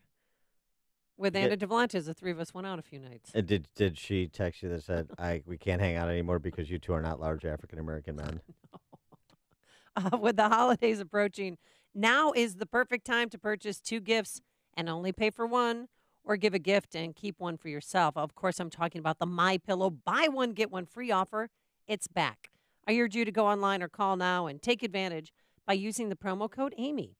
You'll get the absolute best deal available. I personally love MyPillows. I get a great night's sleep. Thank goodness I brought it with me camping in Indiana because I moved the fill to give me the support I needed, regardless if I was sleeping in a cabin with 7th grade girls. And I never woke up feeling stiff with a stiff neck or a headache. They're made in America. You can wash them and dry them, and they're hypoallergenic. Plus, there's a 10-year warranty and a 60-day money-back guarantee. And it's great to know that you're supporting a company that helped thousands of hurricane victims. So get your buy one, get one free MyPillow as a gift and give a gift to someone during the holidays. Call 800-489-0201. Use the promo code Amy or visit MyPillow.com. That's MyPillow.com. Balance of Nature's fruits and veggies. By the time I reached 1 year period, I had lost 2 inches off my waist, and I lost 17 pounds. I think they're part of the reason that I was able to shake 10 pounds, and I think because the support, nutritional support. My blood pressure is significantly so low now compared to what it was. I think I'm doing great with it. You've got a good product. It's just amazing. What are you waiting for? Good health is only a phone call away. Don't miss your opportunity to get a free month supply of Balance of Nature. Call 1-800-2468-751. That's 1-800-2468-751. Call 1-800-2468-751. Or go online to balanceofnature.com. Use promo code Chicago. That's promo code Chicago. Order today. Gentlemen, it's No Shave Movember. Time to change the face of your health for the better. Take the first step and get your levels checked by someone you can trust. I personally recommend my friends at Low T Center. It's where I got my levels tested. Their service, fantastic. Their physicians exclusively diagnose and treat men for low testosterone levels. At Low T Center, they know we hate going to the doctor. That's why they make it quick and easy. With their on-site lab, you get your results back in about 20 minutes, and most health insurance is accepted. This Movember, Low T Center is offering a testosterone and prostate level test with an assessment for just $50. Guys, take the first step. Contact my friends at Low T Center, now with a location in downtown Chicago, on the Mag Mile at 625 North Michigan Avenue. Call 312-239-3427 and tell them Dan Prof sent you. That's me. The number 312-239-3427. Call now, 312-239-3427, or visit them online at lowtcenter.com. Policies issued by American General Life Insurance Company, Houston, Texas. Not available in all states. For details, visit AIGdirect.com. Do you have a family? Would you like to help make sure they'll be taken care of if anything were to happen to you? If you answered yes, you probably need life insurance. Now, do you think life insurance is expensive? If you answered yes to that too, you definitely need to give AIG Direct a call. We could find you a $250,000 policy for just $14 a month, which means you could save hundreds of dollars a year. Call us now for a free, no-obligation quote. 1-800-700-1368. Since 1995, we've helped millions of people find out if they could save up to 70% on their term life insurance. See how affordably we can help you protect your family. Call AIG Direct now for your free quote. 1-800-700-1368. You could save up to 70%. That's 1-800-700-1368. 1-800-700-1368. AM 560, The Answer. Dan, you were talking about The Quiet Man with O'Hara and John Wayne. Are you sure that's not the Dan Prof story? Yes. Yeah. Coming up on Chicago's Morning Answer. I should play John Wayne in the John Wayne story. Oh, yeah, that would be great. Yeah, okay. Good luck to you on that. Speaking of Donna Brazile, ask Joe Trippi if she's ever challenged him to a penis measuring contest. And we'll also get his assessment of yesterday's elections, particularly in Virginia. That's at 6:36. And President Obama heads to jury duty today. But first, let's go into the newsroom and say good morning to Dave Stewart, who's sitting in for Mike Scott. Good morning, Amy. Good morning, Dan. 30 degrees in Chicago, 631 on AM 560. The Answer. We'll be mostly sunny and chilly today with a high of 46. President Trump is being criticized for using his South Korea visit and appearance in the nation's National Assembly to promote his New Jersey golf course. The Women's U.S. Open was held this year at Trump National Golf Club in Bedminster, New Jersey. Critics say it's just one more example of the New York businessman misusing his presidential power to promote his personal brand. Democrats celebrating big wins in the governor's races in Virginia and New Jersey. Virginia Lieutenant Governor Ralph Northam cruised to victory over Trump-endorsed Republican National Chairman Ed Gillespie by a 53 to 45% count. In New Jersey, Democrat Phil Murphy ran away from the Republican Lieutenant Governor Kim Guadagno, piling up a 56-43% win. A new report suggests the man who killed 26 people inside a South Texas church also went to an event there days before the shooting. San Antonio Express News reports Devin Patrick Kelly went to the First Baptist Church Sutherland Springs Fall Fun Festival just 5 days before Sunday's attack. Mayor Emanuel joined local officials and residents of Woodlawn to celebrate the first market-rate units of rental housing to be built in Woodlawn in more than 40 years. The 24 Trianon Lofts apartments, part of a public-private effort to restore housing and commercial vitality to the area. Talked about this loft. the other housing down the street, the new L station, Metro Squash, a new grocery store. If I'm not mistaken, about 100,000 square feet of retail with all the jobs in the community. With federal funds and private investment, the so-called Preservation of Affordable Housing program has created 6 new buildings along the Cottage Grove corridor. Chicago's Chris Kindle Market, coming to the park at Wrigley. Organizers of the annual German holiday market are adding a 3rd location this year outside Wrigley Field. The festival and an ice skating rink expected to open on the plaza November 24th. In sports, Raptors beat the Bulls 119-114. Cubs right fielder Jason Hayward wins his 5th Gold Glove. The news is a service of Napa Auto Parts. This month at participating Napa Auto Parts stores, you'll get $10 off when you buy a set of Napa Exact Fit wiper blades. Quality parts, helpful people. That's Napa know-how. While supplies last, and the offer expires December 31st. AM 560 News Time 6:33. We'll check traffic in 2 minutes on AM 560, The Answer. Dennis Prager delivers the news you will not hear anywhere else. Well, the vast majority of Americans don't know the things that I report to you every day. They have no idea of what is happening to their society. They don't. 99% of the country doesn't know any of this stuff. That's quite the problem. That's why we have to make this stuff known. The Dennis Prager Show. Weekdays at 11, right before Sean Hannity at 2 on AM 560. The Answer.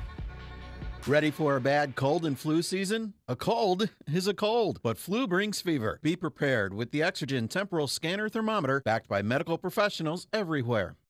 Signature Bank is Chicago's fastest-growing independently owned business bank. It's a bank where relationships still matter. Signature Bank knows your name and your story. I'm Dan Proft, and I know this because Signature Bank is my business bank. I'm Gina Labus, President and CEO of Mid-States Glass and Metal and a customer of Signature Bank since 2011. As we expanded our business into all aspects of the glass and metal industry, we needed a bank who could grow along with us. That's when we met Mick O'Rourke, co-founder of Signature Bank. Mick and his team took the time to understand the ebbs and flows of our business. They worked with us to find a solution that would support our growth. Mid-States Glass and Metal is proud to work with Signature Bank because they support Chicagoland women-owned businesses like mine. Signature Bank is looking for their next success story. To learn more about turning your business vision into reality, visit signaturebank.bank. Signature Bank, helping local businesses succeed.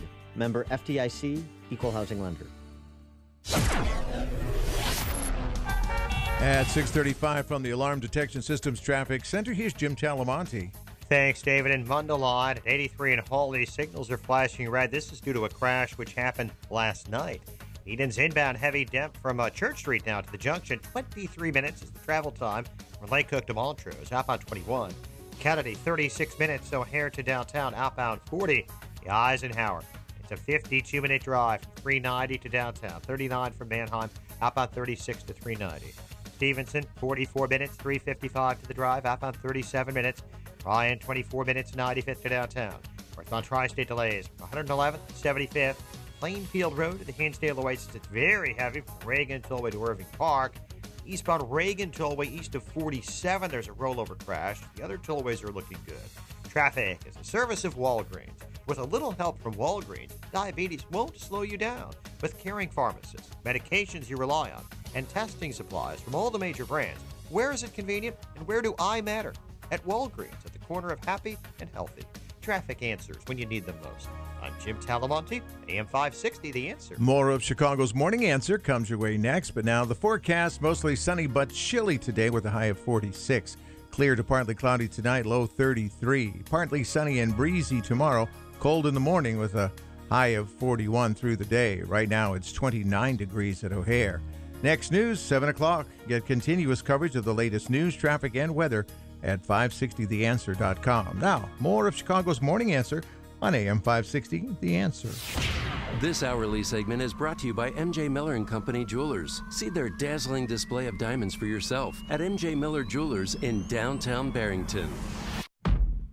Some call me the sage from South Central. Others call me the czar of common sense. But you can call me Larry Elder. And you're invited to join me tonight, starting at 7, right here on AM 560, The Answer.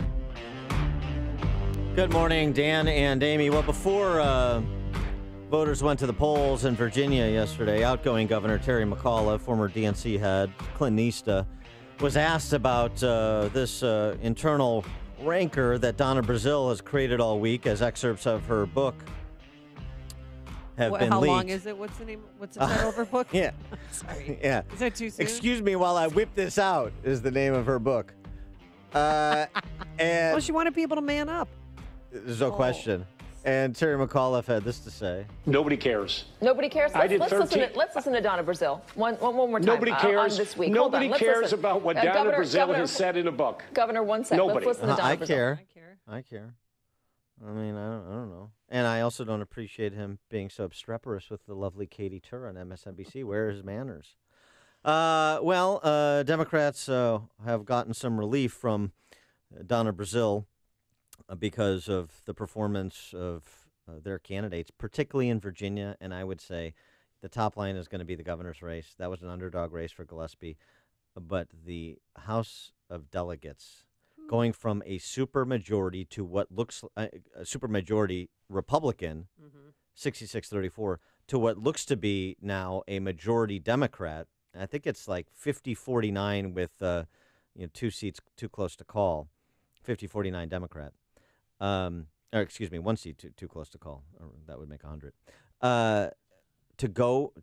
For Democrats to be able to potentially pick up 17 seats in a single night and go from the super minority to the majority, that speaks to something bigger going on than just the matchup at the top of the ticket.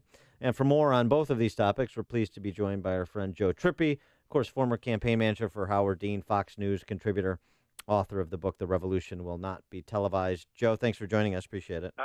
Good to be with you guys. So, I want to be fair because often when the D.C. press corps obsesses about Bob Corker taking a shot at Trump and Trump taking a shot at Bob Corker, they're running around suggesting that the Republican Party is melting down because 2 people within it don't like each other that happen to be high profile. So I don't want to overstate the internal consternation Donna Brazile is creating. I'd rather give you a chance to characterize it. But what about that, and what about it's seemingly this effort to put the Clintons out to pasture and their resistance to that effort? Well, I mean, look, I think that fight's real. I mean, I think, and you're right about that there is real consternation about what happened within the party in 2016. That's clear, and I think it's a shock to a lot of Democrats. The financial straits the campaign was in, that Clinton had to, that they needed Clinton to bail him out, and all that. Those machinations are real, and they're newsworthy. They should get covered. But I think also Terry McAuliffe is right. In the end, that is something that the Democrats, organizationally within the party structure, are going to fight about and argue about, and hopefully fix that part of the mess. But in terms of voters on this, out there at home, I don't think they care about the Corker stuff. I don't think they care about the Donna Brazile stuff. I think that's where Terry McAuliffe was right.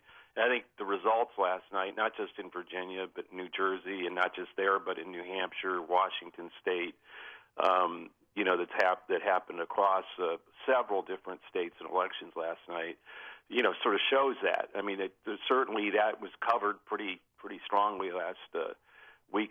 Hasn't been a good one in terms of that kind of coverage. On the other hand, people went to the polls, and I don't think somebody stayed home because Donna Brazile wrote a book that did shake a lot of Democrats. Well, do you think that Trump? You got to put your microphone on. Yeah. Oh no. What? Amy, I'm sorry, Amy has been silenced here. We've got a little technical difficulty. Hold on a second. So, That's good for me. Yeah.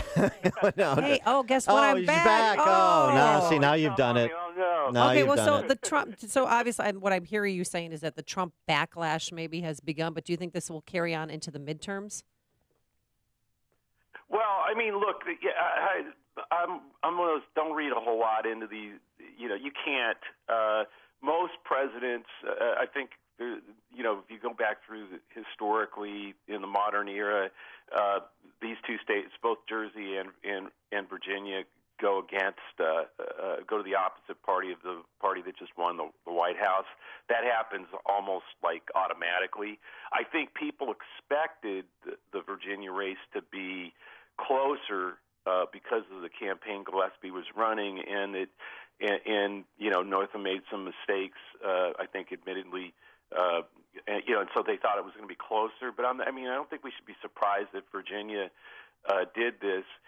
On the other hand, I think once you get beyond those two states and see what happened in New Hampshire, Washington State, and other places, it starts to look like, both parties have problems. Let's get over that one. We have plenty of them in the Democratic Party, but it is starting to look like there's a real problem with Republicans being able to unify in these kinds of elections, and going into 2018, if they don't figure that out, are you with Trump? I think Gillespie kind of tried to straddle. He had one foot in Trump land and one foot in sort of Republican establishment land, and he couldn't pull it off. That doesn't mean someone else can't, but I think they're still struggling for, what's the combination that pulls the party together out there. And if they don't figure that out by 2018, I think it's likely to be not a good year for the Republicans. Well, right. And so there was a heightened turnout in Virginia. And I just go back to what I said at the outset, those House of Delegate races, to go from 66-34 to perhaps a 51-49 minority. That's seismic, and that necessarily incorporates a lot of different types of districts and a lot of different types of races, and so it speaks to something that's more pervasive than just a singular statewide race. No, absolutely, and we saw this with Obama after Obama won. The other way is you energize the opposition party. Their activists and voters become more energized, and yours kind of go back to, hey, we got we're in charge now, and I don't have to get up in the morning. There's just less energy, and that's what happened to Democrats in 2010. And I don't know if that's what we'll see in 2018. But it sure looks like there's, Democrats are energized, and there's just some, whether it's division or, like Democrats suffered in 2010, where we felt like, hey, we've got everything, the presidency, the Senate, and the House.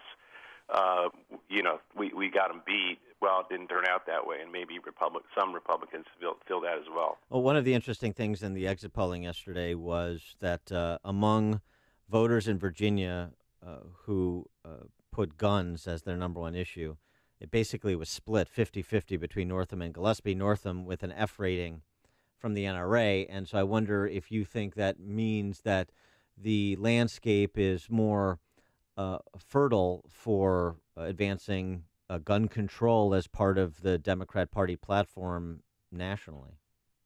I don't know if that's the case. In fact, I doubt that's the case. I think what it does mean, though, is that the other issues are kicking in or are more important, whether it's health care, whether it's tax reform. I think there are other things that right now are, make that a less dangerous issue.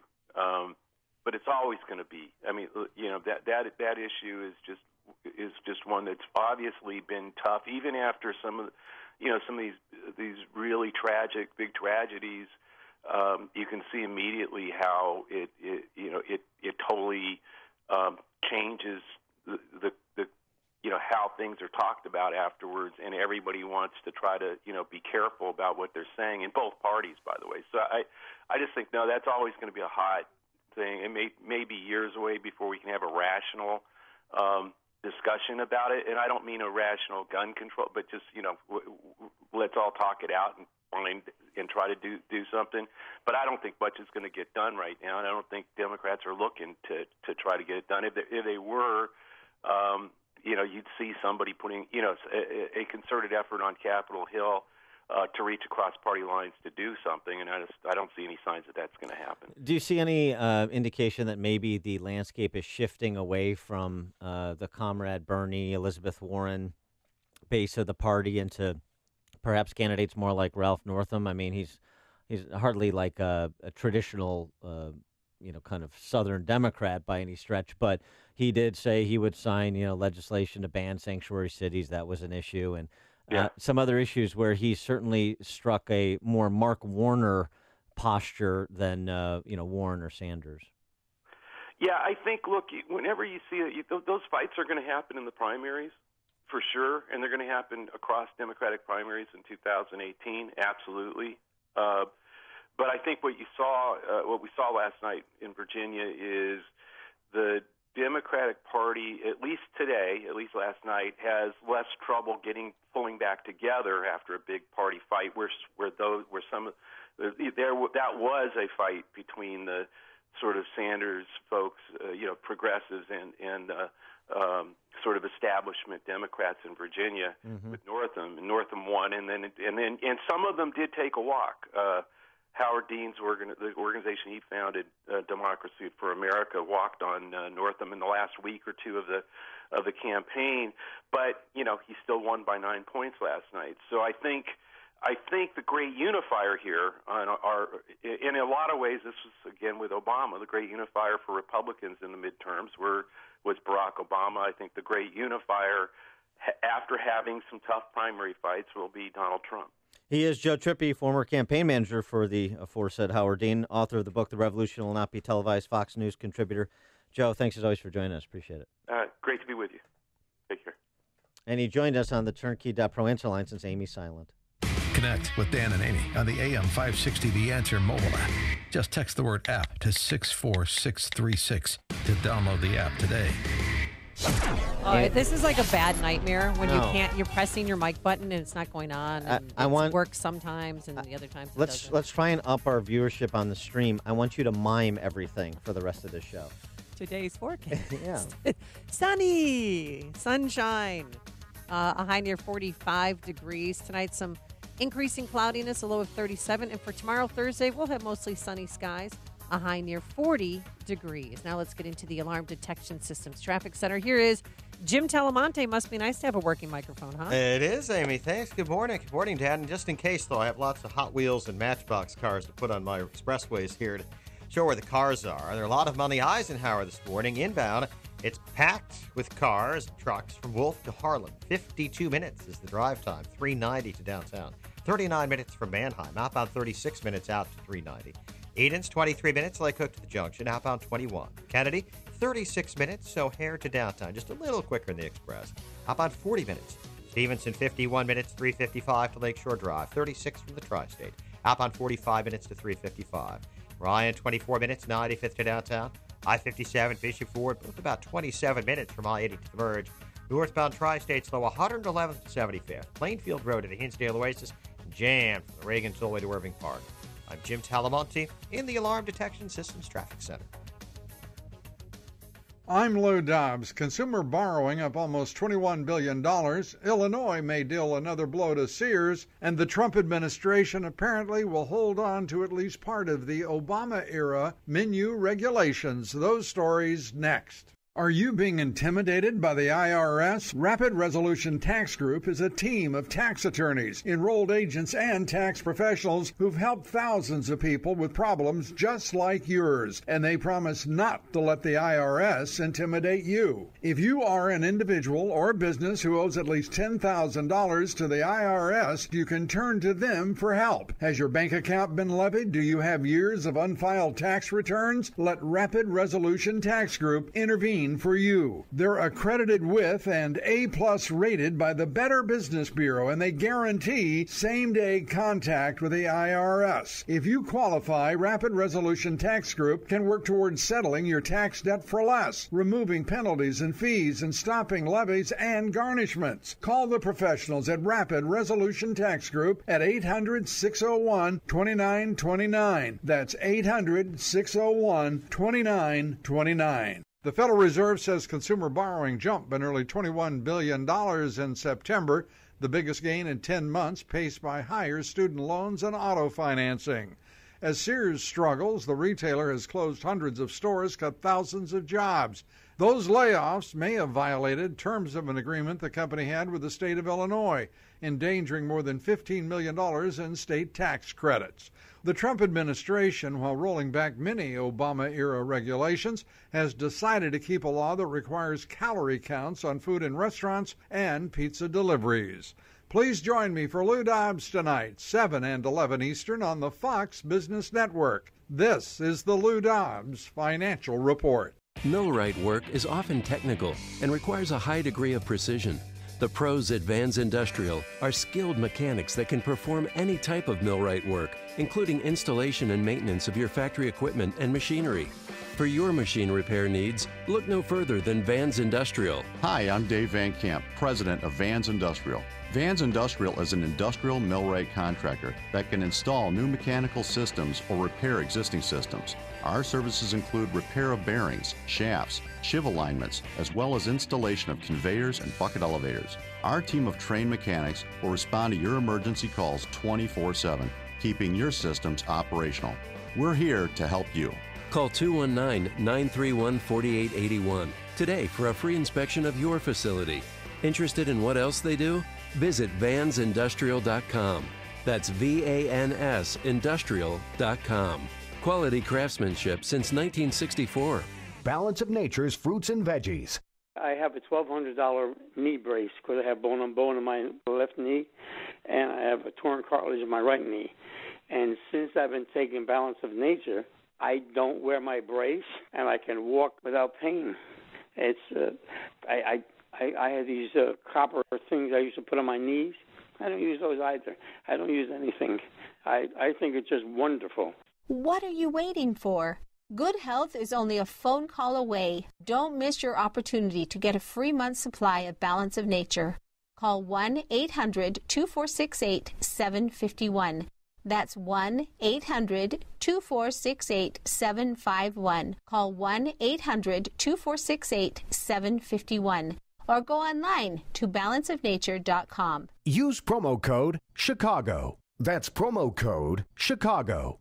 Balance of Nature's fruits and veggies. Order today. Savings based on 2-year protection plan compared to T-Mobile premium device protection as of July 12, 2017. Square Trade does not cover loss or stolen items. Terms and conditions apply. Getting a new phone? Get this. Every 2 seconds, one of us accidentally breaks our phone. So, protecting your phone is a smart idea. But phone insurance through your wireless carrier can cost as much as $15 every month. Switch to Square Trade phone protection instead for half the cost of insurance through your wireless carrier. And you could save $200 or more. It's like protecting 2 phones for the price of 1. Square Trade covers accidents like drops and spills with easy same-day repair options. Part of the Allstate family, we're trusted by over 30 million customers with an A+ rating from the Better Business Bureau. And switching to Square Trade is easy.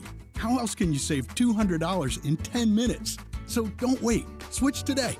Switch to Square Trade now and you can save over $200. Visit squaretrade.com. That's squaretrade.com. Risk mitigation is an important consideration that smart companies pay attention to in today's complicated business climate. Some of the greatest risks occur when your company hires new employees or when you execute new business financial relationships. When your company hires, leases, or conducts financial transactions, decisions are critical. That's why veteran-owned and operated Global Verification Network is a company you should know. Startups to Fortune 100s trust Global Verification Network, and so should you. They're a background screening and investigative services company dedicated to expert, timely, and affordable background screening services for employment, tenant screening, and business due diligence. Global Verification Network is headquartered in Chicagoland, a federally recognized veteran-owned small business, and never offshores data like many competitors. To request your company's risk analysis without obligation or cost, visit globalverificationnetwork.com or call 877-695-1179 or visit them online at globalverificationnetwork.com.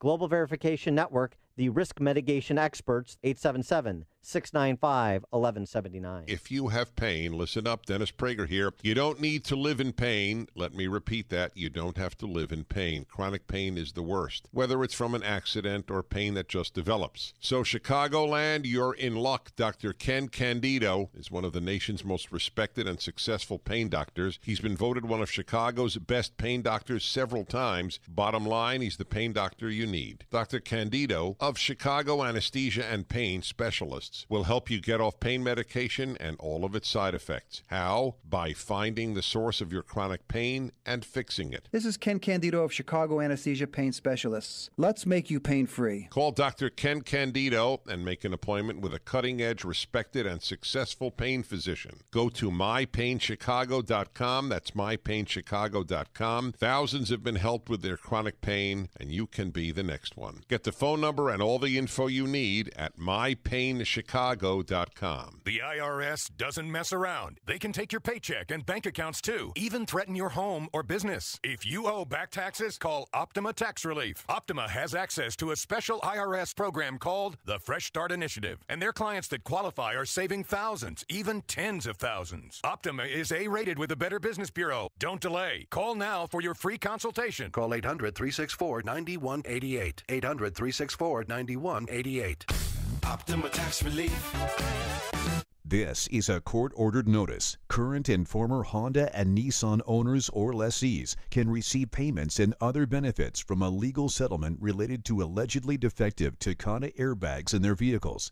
To see if your vehicle is included and to file a claim, go to autoairbagsettlement.com or call 1-888-735-5596. That's autoairbagsettlement.com or 1-888-735-5596. AM 560, The Answer. Hey, my mic works.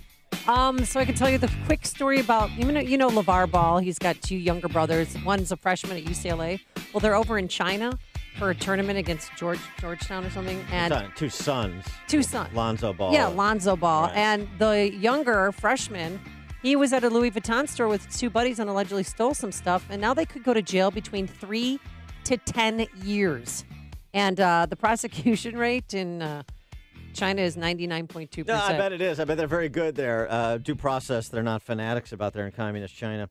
Clay Travis had a great tweet on this. Clay Travis outkicked the coverage. Hypocrisy alert.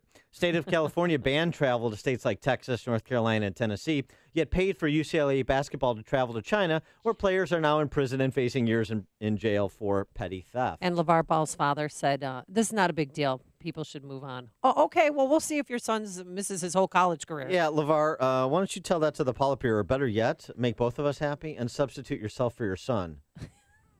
Coming up on Chicago's Morning Answer. What can Trump tweet now that Twitter has doubled its allotted characters at 7:07? But first, let's go into the newsroom. Dave Stewart filling in for Mike Scott. Thanks, Amy. Thanks, Dan. Among the stories we're watching, former President Obama does his civic duty.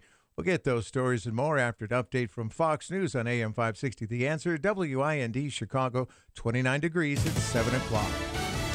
They were states that went for Hillary Clinton a year ago. I'm Dave Anthony, Fox News. Voters in Virginia elected a Democratic governor, Ralph Northam. New Jersey went Democrat, too. Fox's Tanya J. Powers has the results live. Dave, in New Jersey, Democrat Phil Murphy beat Republican Lieutenant Governor Kim Guadagno, who was vying to replace Republican Governor Chris Christie, who was term limited. In Virginia, Lieutenant Governor Ralph Northam defeated Republican Ed Gillespie. Northam has had a message of unity last night. For me or not, we are all Virginians, and I hope to earn your confidence and support as we move forward. President Trump tweeting last night, Gillespie did not embrace me or what I stand for, Dave. I'll tell you more on the president in a moment. A few other election notes. First, a Republican was elected to Congress in Utah. John Curtis. Maine voters approved expanding Medicaid. President Trump's in Beijing. He had dinner with China's president after leaving South Korea. Fox's John Decker live in Seoul. In a speech delivered hours after he aborted a visit to the heavily fortified Korean demilitarized zone due to bad weather, President Trump had a sharp warning to North Korea. America does not seek conflict or confrontation, but we will never run from it. History is filled with discarded regimes that have foolishly tested America's resolve. The president called on all nations to downgrade diplomatic and economic ties with the North and fully implement a series of UN Security Council resolutions. Dave? John Vice President Pence will today go to Sutherland Springs, Texas, days after 26 people were murdered in a church, including young kids. Dozens and others who survived remain hospitalized. A Pennsylvania state trooper is in extremely critical condition the day after he was shot 3 times at a traffic stop, fighting with a suspect who was also shot and wounded. Fox News, fair and balanced. Good morning. It's 29 degrees in Chicago at 7:02 on AM 560. The Answer. For Mike Scott, I'm David Stewart. Mostly sunny and chilly today. We'll see a high of 46. Former President Obama is reporting for jury duty today in Chicago. He's expected to arrive at the Daly Center soon. Secret Service agents scouted the downtown courthouse yesterday. Anyone called in for jury duty or who has other business at the Daly Center can expect heightened security measures. Mayor Emanuel blasting President Trump for criticizing Chicago while he was speaking about the Texas mass shooting. The mayor said the president needs to lead the country and stop pointing fingers. President Trump refuses to take the consequences of actions that have happened and use that to turn into policies that bring the country together and make us all safe. Emanuel's comments come after Trump was asked a question about the Texas shooting and gun control. He responded by saying Chicago has the strongest gun laws in the nation and the city is a total disaster. Cook County Commissioner John Fritchie wants voters to weigh in on whether the state should legalize recreational marijuana. He's planning to place an advisory referendum on the March primary ballot asking voters if Illinois should make recreational pot use legal for anyone 21 or older. In Springfield, the House and Senate have approved a new sexual harassment training program. Lawmakers, their staff, and lobbyists will have to go through the training about what constitutes harassment, how to report problems, and consequences for offenders. State Rep. Kelly Cassidy of Chicago says she hopes the discussion doesn't end here. This is a good first step, but it is just that, a first step. Frankly, we all need to be open to figuring out the best way and using best practices to change the culture of this building. The bill also creates a hotline for victims to report harassment. Reverend Jesse Jackson's being accused of sexual harassment in a blog article published this week. Journalist Danielle Young claimed Jackson grabbed her thigh after a speaking engagement. Young didn't specify the date or location. Jackson did issue an apology, but says he doesn't remember the incident. In sports, in the NBA, Raptors over the Bulls 119-114, and Cubs right fielder Jason Hayward is a Gold Glove winner now for the 5th time. News, the service of Napa Auto Parts. This month, Pennzoil full synthetic motor oils on sale for $4.99 a quart at any participating Napa Auto Parts store. Quality parts, helpful people. That's Napa know-how. General States prices do not include state and local taxes or recycling fees, and the offer expires December 31st. AM 560 News Time, 7:04. We'll check traffic in 2 minutes on AM 560, The Answer. Larry Elder doesn't see any evidence of collusion. That Paul Manafort may have had some offshore fund in order to avoid paying taxes. How does that affect Trump?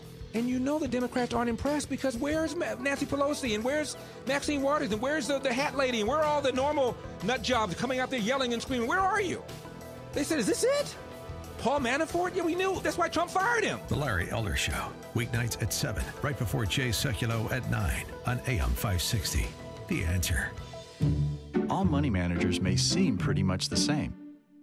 But while some money managers may recommend high commission investment products, Fisher Investments avoids them. Some money managers may have hidden and layered fees. Fisher Investments never does. And while some money managers are happy to earn commissions from you, whether you do well or not, Fisher Investments fees are structured so we do better when you do better. In other words, we're structured to be on your side. Maybe that's why most of our clients come to us from other money managers. Talk with us and find out why so many experienced investors are switching to and staying with Fisher Investments. Fisher Investments, clearly better money management. Investments in securities involve the risk of loss. Visit us at FisherInvestments.com to find out what we can do for you. At 7:06 from the Alarm Detection Systems Traffic Center, here's Jim Talamonte. Thanks, David. The northbound Tri-State Tollway has a pretty big jam this morning from the Reagan Tollway to Irving Park. There was an earlier medical emergency in that area. It cleared quickly, but still a big delay. Farther south, we see just minimal slowdowns. 111th to 75th Street. and from Plainfield Road to the Hinsdale Oasis. Eastbound Reagan Tollway, east of 47. There is a rollover crash in the right lane. Northbound Veterans Memorial, a little congestion approaching the Reagan Tollway. Eden's inbound, 28 minutes Lake Hook to Montrose, outbound 22. Kennedy, 46 minutes O'Hare to downtown. 21 from Montrose, 17 in the Express. Outbound 26 to Montrose, 45 to the airport. Inbound Eisenhower, heavy North Avenue to the Tri-State, then really gummed up from Manheim to First Avenue. The crash in the right lane. More delays, Ridgeland to Costner. Now an hour and 2 minutes, 390 to downtown. 47 minutes from Manheim. Outbound 47 to 390. Stevenson, an hour and 2 minutes, 355 to Lakeshore Drive. 45 minutes from the Tri-State. Outbound 46 to 355. Ryan, 24 minutes, 95th to downtown. I-57, Bishop Ford, both 30 minutes from I-80 to the merge. Traffic answers when you need them most. I'm Jim Talamonte, AM 560, The Answer. More of Chicago's Morning Answer next, but now the forecast with meteorologist Kevin Snyder. Today, a full day of sunshine, but chilly, high 46. Tonight, clear to partly cloudy, low 33.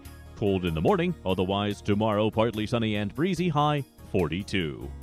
I'm Kevin Snyder on AM 560, The Answer. It's 36 at Chicago's Lakefront, 31 at Midway, and 31 at O'Hare. Next news, 7:30. Get continuous coverage of the latest news, traffic, and weather at 560theanswer.com. Chicago's Morning Answer continues now on AM 560, The Answer. This hourly segment is brought to you by Fox River Periodontics, Chicagoland specialist with dental implants. To get your smile back, visit implantsforme.com. This is Chicago's Morning Answer with Dan Proft and Amy Jacobson on AM 560. The Answer.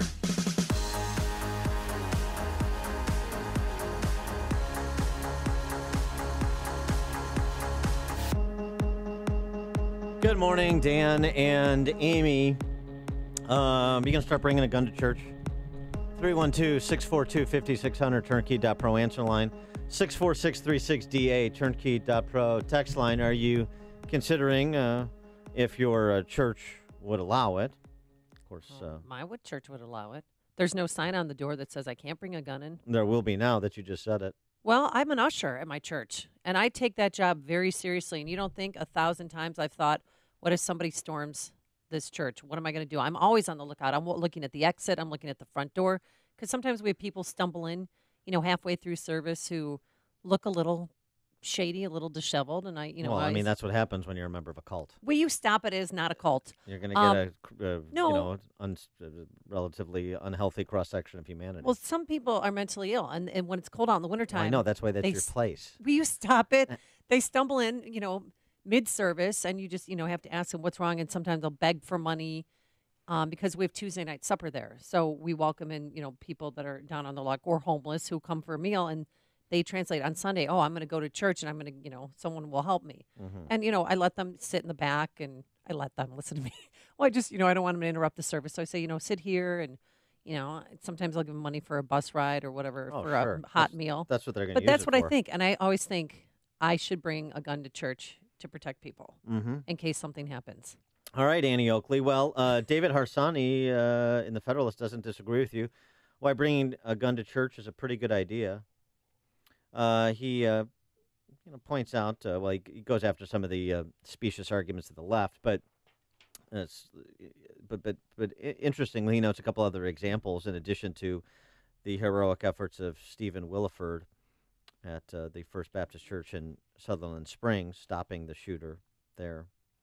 Other examples, New Life Church in Colorado in 2007, a woman named Jean Assam, a part-up volunteer armed security team, shot an anti-Christian gunman who had already opened fire on parishioners and held a bag of weapons, 1,000 rounds of ammo, and a pipe bomb.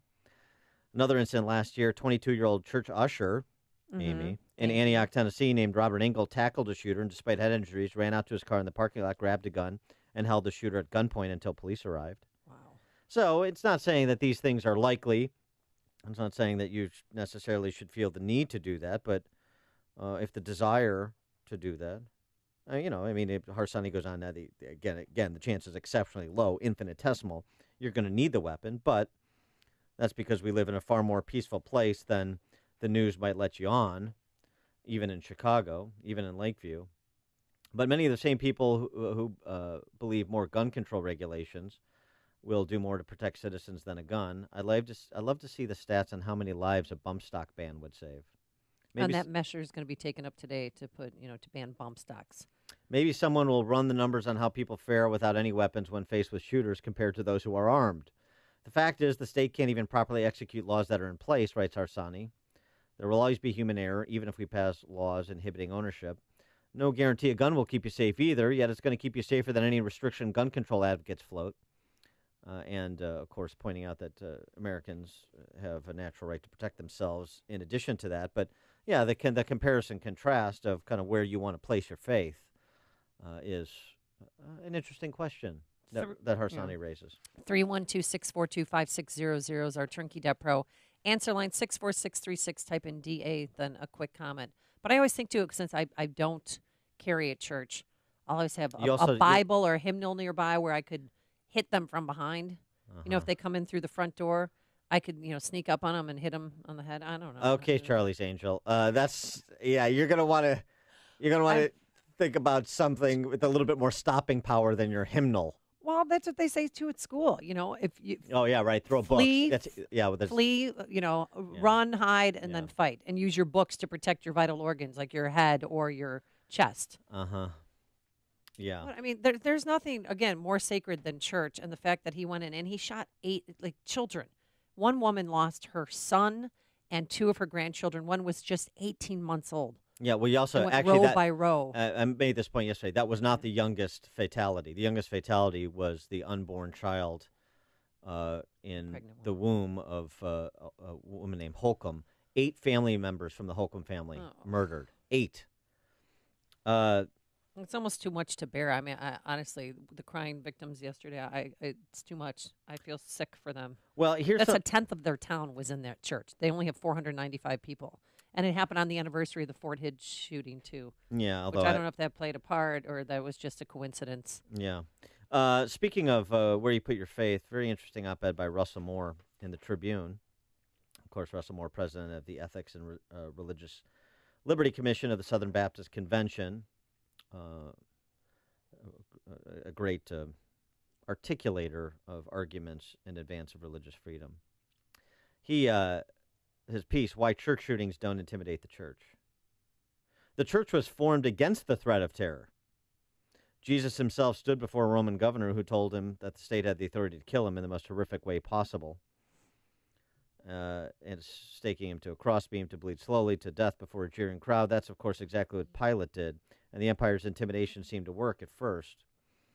But within a matter of centuries, the terrorists themselves, the Roman Empire, would be gone, with the church marching forward into the future.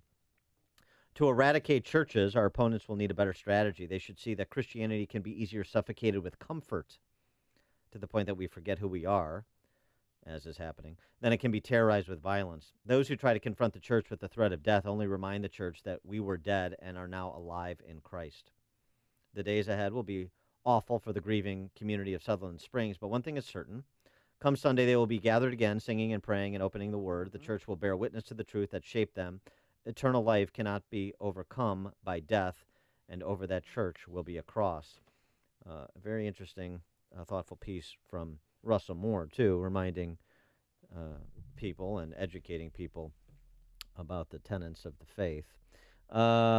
Jim in Mokina, you're on Chicago's Morning Answer. Hi, this is Jim from Mokina. I have 2 themes here. One is Veterans Day coming up. I'm a Vietnam veteran. But in April of 1970, during Eastern truce that we had, I was attached to a small Vietnamese Catholic village. On Easter, while the priest was doing Mass, the Viet Cong snuck in, tried to kill him. They killed his 2 altar boys. Our group went down, secured the village, but the Green Berets with us went out with the priest and his group of Green Berets. They ended up bringing back 2 dead and 5 captured. I saw the priest give the last rites to the 2 that were dying. I saw him give food to the other 3 that he had captured. I mean, this was an unbelievable experience to see a priest go from being a priest to a warrior and back to a priest. But the issue, I have been an usher at St. Mary's for about 5 years, and being an usher, I have always worried about something like that happening. So I checked everybody coming into the church. I got my CPR card and had a procedure, not just for a extreme emergency, but if someone has a heart attack, stroke, or gets sick, ushers should be there more than to collect collect seat people. You're there as a first responder. Yep. Thanks for the call, Jim. And because you tell people where to sit, how much money to give. Like, hey, is that all you can give? well, what about that? What about that? I mean, not to get silly about this. I don't know, but he talks about the priest turn into a warrior, turn back into a priest. What about the warrior priest? What about clergy themselves? Go a little Pope Julius II, the warrior pope. Chip in St. Charles. Illinois is a sanctuary state, and somebody can steal your identity, and nothing is going to happen to them. But if you go bringing a gun to church, the chances of you getting sentenced to 10 years in prison is pretty good. And well, not if you have a right to carry permit and your church permits it. Yeah, well, if there's a sign on the door on the way in with a little line going through the gun, and you got a gun in there, if you get caught with it, you're going to be in trouble, Dan. Well, I understand. That's why I said if the church permits it. Does your church have a gun ban? I mean, does it? Holy Name.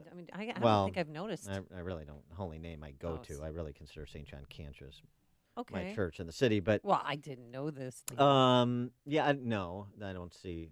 I have not noticed any stickers, but and that, again, not that I feel the need to, but it's just a kind of a question. I mean, it's people's own sense of security for the law abiding. I mean, this is why we have right to carry. By the way, you don't have a right to carry, do you? Mm-mm. Well, you got to get that.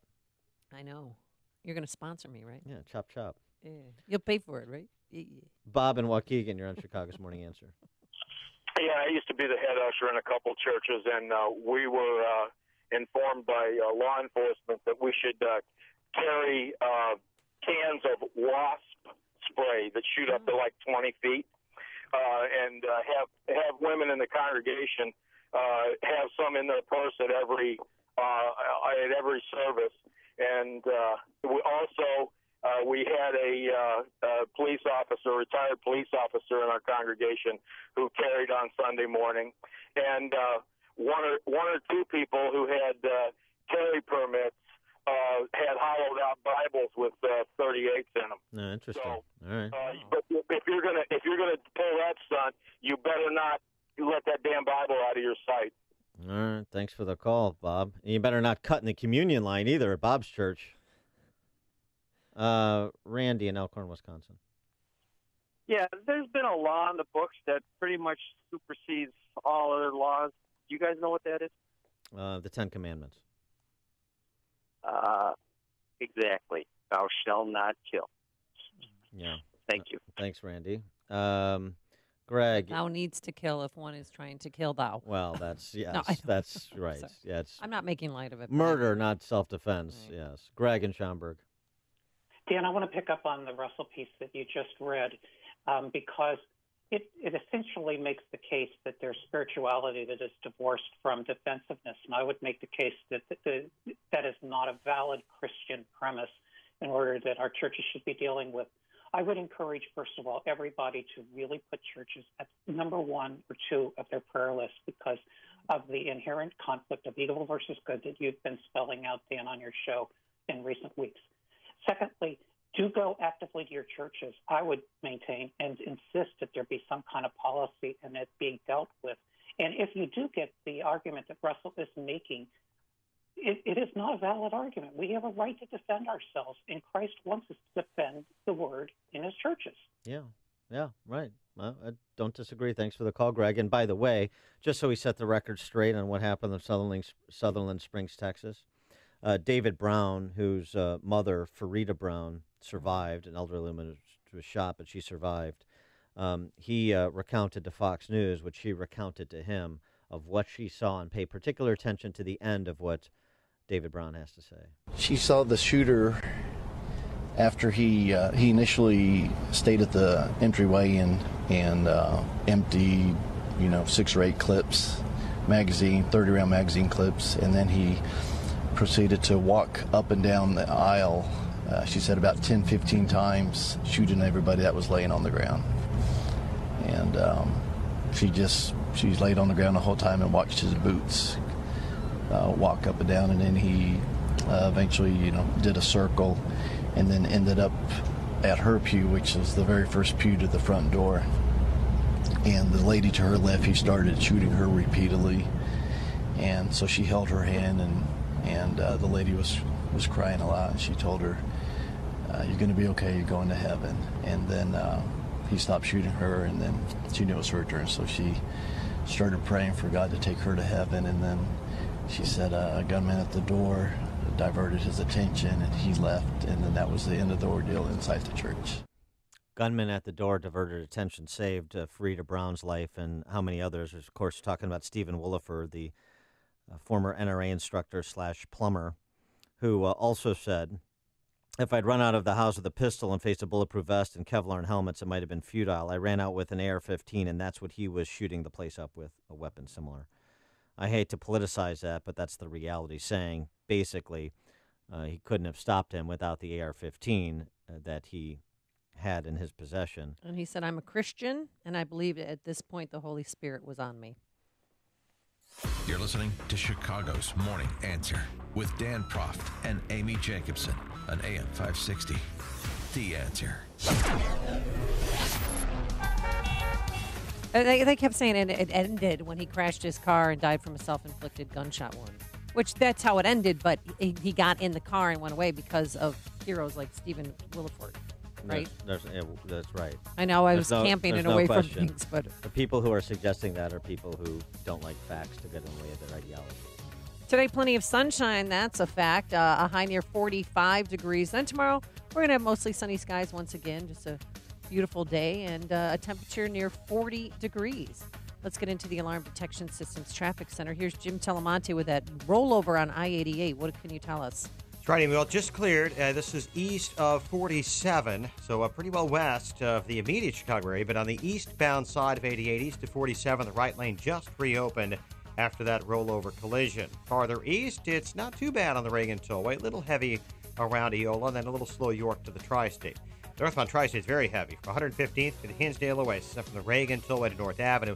Veterans Memorial now jammed. I-55 to the Reagan Tollway. Eden's 29 minutes, Lake Cook to Montrose. Kennedy 54 minutes, O'Hare to downtown. Outbound it's 50. The Eisenhower 58 minutes, 390 to the Circle. A crash near First Avenue's gone. Outbound it's 50 minutes to 390. Stevenson, an hour and 6 minutes, 355 to the Drive. Outbound 46 minutes. Ryan 24 minutes, 95th to downtown. I'm Jim Talamonte in the Alarm Detection Systems Traffic Center.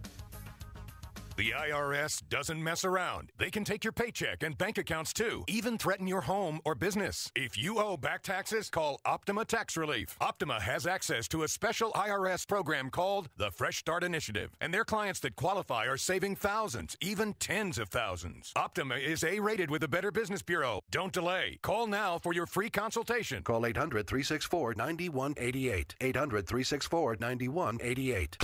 Optima Tax Relief. This is a court-ordered notice. Current and former Honda and Nissan owners or lessees can receive payments and other benefits from a legal settlement related to allegedly defective Takata airbags in their vehicles.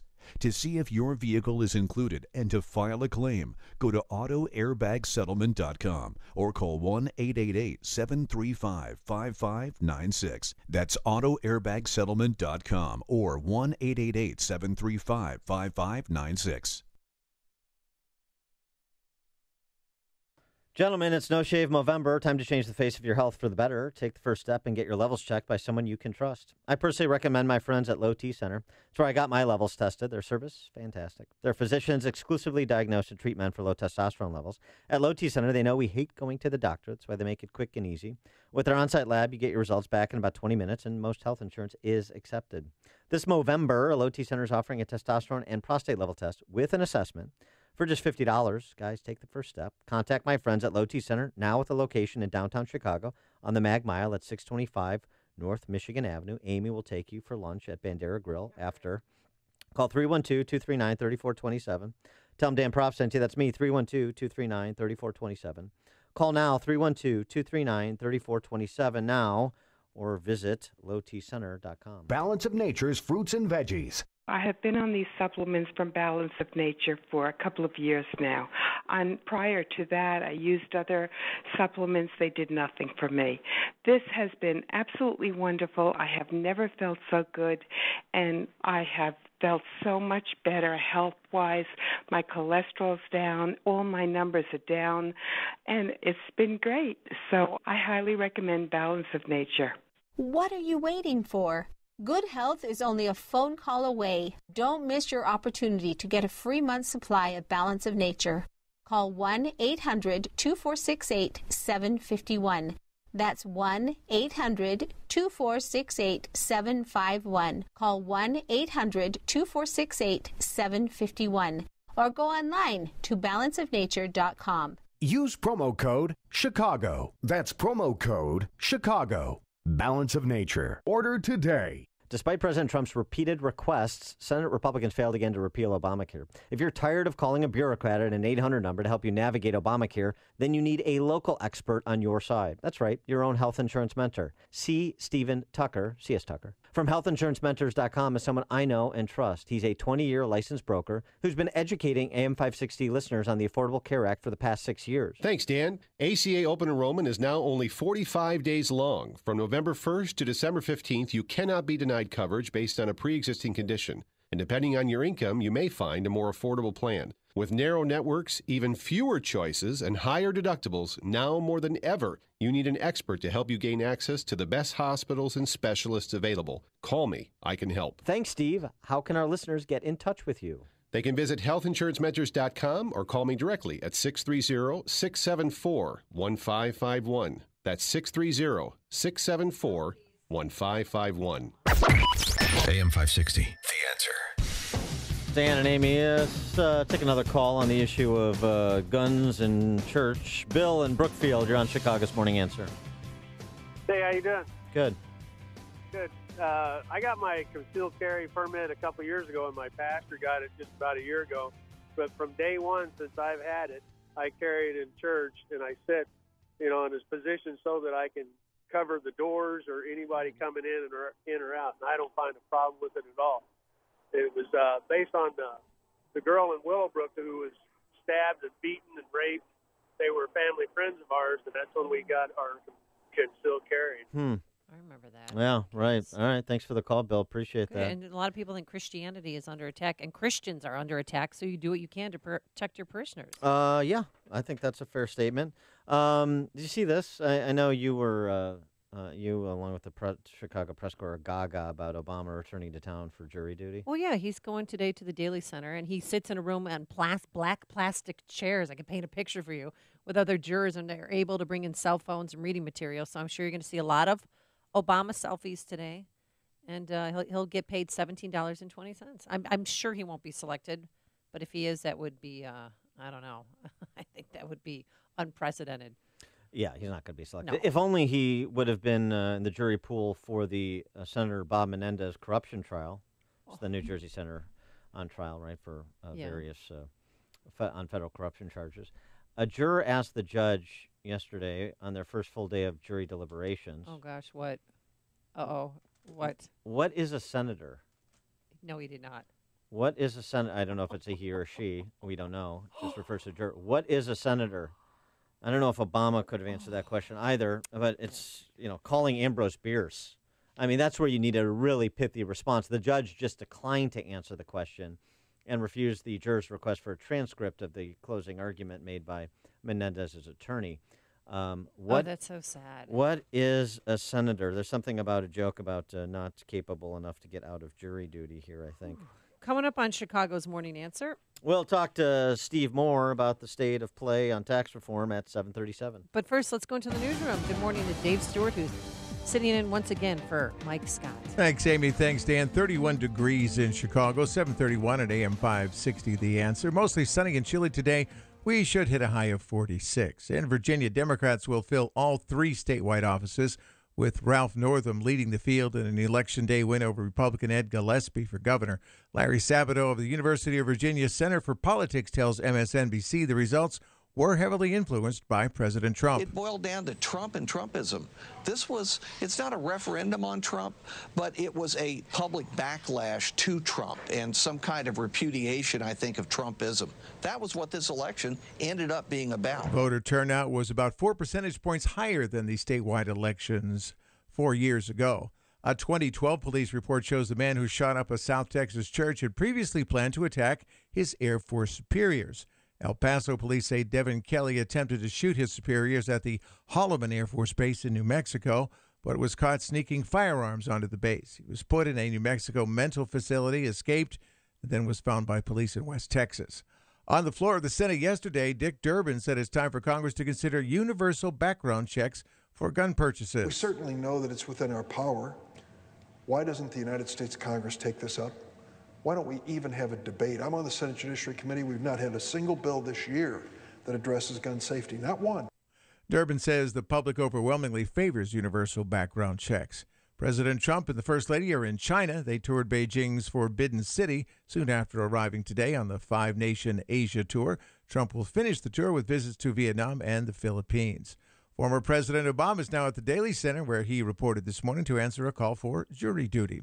Authorities believe a human arm that washed up near Montrose Dog Beach belongs to an Elgin woman whose remains were found in a Northside lagoon last month. 76-year-old Gail Peck's son, Brian Peck, is accused of murdering her and dumping her body. In sports, in the NBA, the Raptors over the Bulls 119-114, and Cubs right fielder Jason Hayward wins a Gold Glove for the fifth time. News, the service of Napa Auto Parts. This month, Pennzoil full synthetic motor oils on sale for $4.99 a quart at any participating Napa Auto Parts store. Quality parts, helpful people. That's Napa know-how. General States prices do not include state and local taxes or recycling fees, and the offer expires December 31st. AM 560 News Time 7:33. Traffic in 2 minutes on AM 560, The Answer. Ready for a bad cold and flu season? A cold is a cold, but flu brings fever. Be prepared with the Exergen Temporal Scanner Thermometer, backed by medical professionals everywhere. Are you behind in your mortgage, facing foreclosure, being given the runaround on a loan modification application by some bank or servicer? Well, you're not alone, but I may be able to help you. My name is Lou Bridges. I'm with the law firm of Lou Bridges & Associates. We've put together a team to help distressed homeowners like you. Give us a call. We give everyone who's eligible a free consultation. I guarantee you it will not be a sales pitch. We will give you our honest analysis, counsel, recommendations, and advice regarding your options. We are experts in doing loan modifications successfully. We know the regs. We understand the process. Most importantly, we don't take no for an answer. We fight. We are prepared, and we win. We save houses. We make houses affordable. So if you want to keep your house affordable, contact us. Go to bridgeslaw.net or call 224-513-1231. That's 224-513-1231. Remember, people, never give up the land. Fight for truth and justice. You do that, and I guarantee you'll never be alone. Signature Bank is Chicago's fastest-growing independently owned business bank. It's a bank where relationships still matter. Signature Bank knows your name and your story. I'm Dan Proft, and I know this because Signature Bank is my business bank. I'm Chuck Spaveri, CEO of Spaveri's Custom Counters, a Chicagoland manufacturer of residential and commercial countertops. If there's a local commercial bank who knows how to get a deal done, it's Signature Bank. When my brother and I needed it, Signature Bank came through with a creative financing solution. That's because Signature Bank has experience working with companies like ours, a second-generation, family-owned and operated manufacturer. Our business matters to Signature Bank, and that comes through in every visit and every phone call with their team, right up to the bank's co-founders, Kevin, Mick, and Brian. Spaveri's is proud to bank with Signature Bank. Signature Bank is looking for their next success story. To learn more about turning your business vision into reality, visit signaturebank.bank. Signature Bank, helping local businesses succeed. Member FDIC, Equal Housing Lender. At 7:36 from the Alarm Detection Systems Traffic Center, Jim Talamonte. David, the inbound Kennedy is heavy all the way in. It's an hour and 13 minutes O'Hare to downtown, 42 minutes from Montrose, 22 in the Express, outbound 50 to the airport. Eden's 29 minutes, Lake Cook Junction, outbound 25. The Eisenhower, it's 58 minutes, 390 to downtown, 45 from Manheim, outbound 50 to 390. Stevenson, an hour and 6 minutes, 355 to Lakeshore Drive, outbound 46 minutes. Ryan, 24 minutes, 95th to downtown. I-57, 32 minutes, I-80 to the merge, Bishopford 38. Northbound Tri-State, bottled up 115th to the Hinsdale Oasis, Reagan Tollway to North Avenue. Adams Tollway still lead to the Tri-State, the Veterans Memorial, 555 most of the way to St. Charles. After the Army Trail toll to 290, traffic service of Indeed.com. You hiring? Join the over 3 million businesses. Use Indeed.com for hiring. You can post a job in minutes and manage your candidates from an easy-to-use dashboard. Post your next job on the world's #1 job site, Indeed.com. Traffic answers. We need them most. Jim Talamonte, AM 560, The Answer. More of Chicago's Morning Answer comes your way next, but now the forecast. Mostly sunny but chilly today. We'll see a high of 46.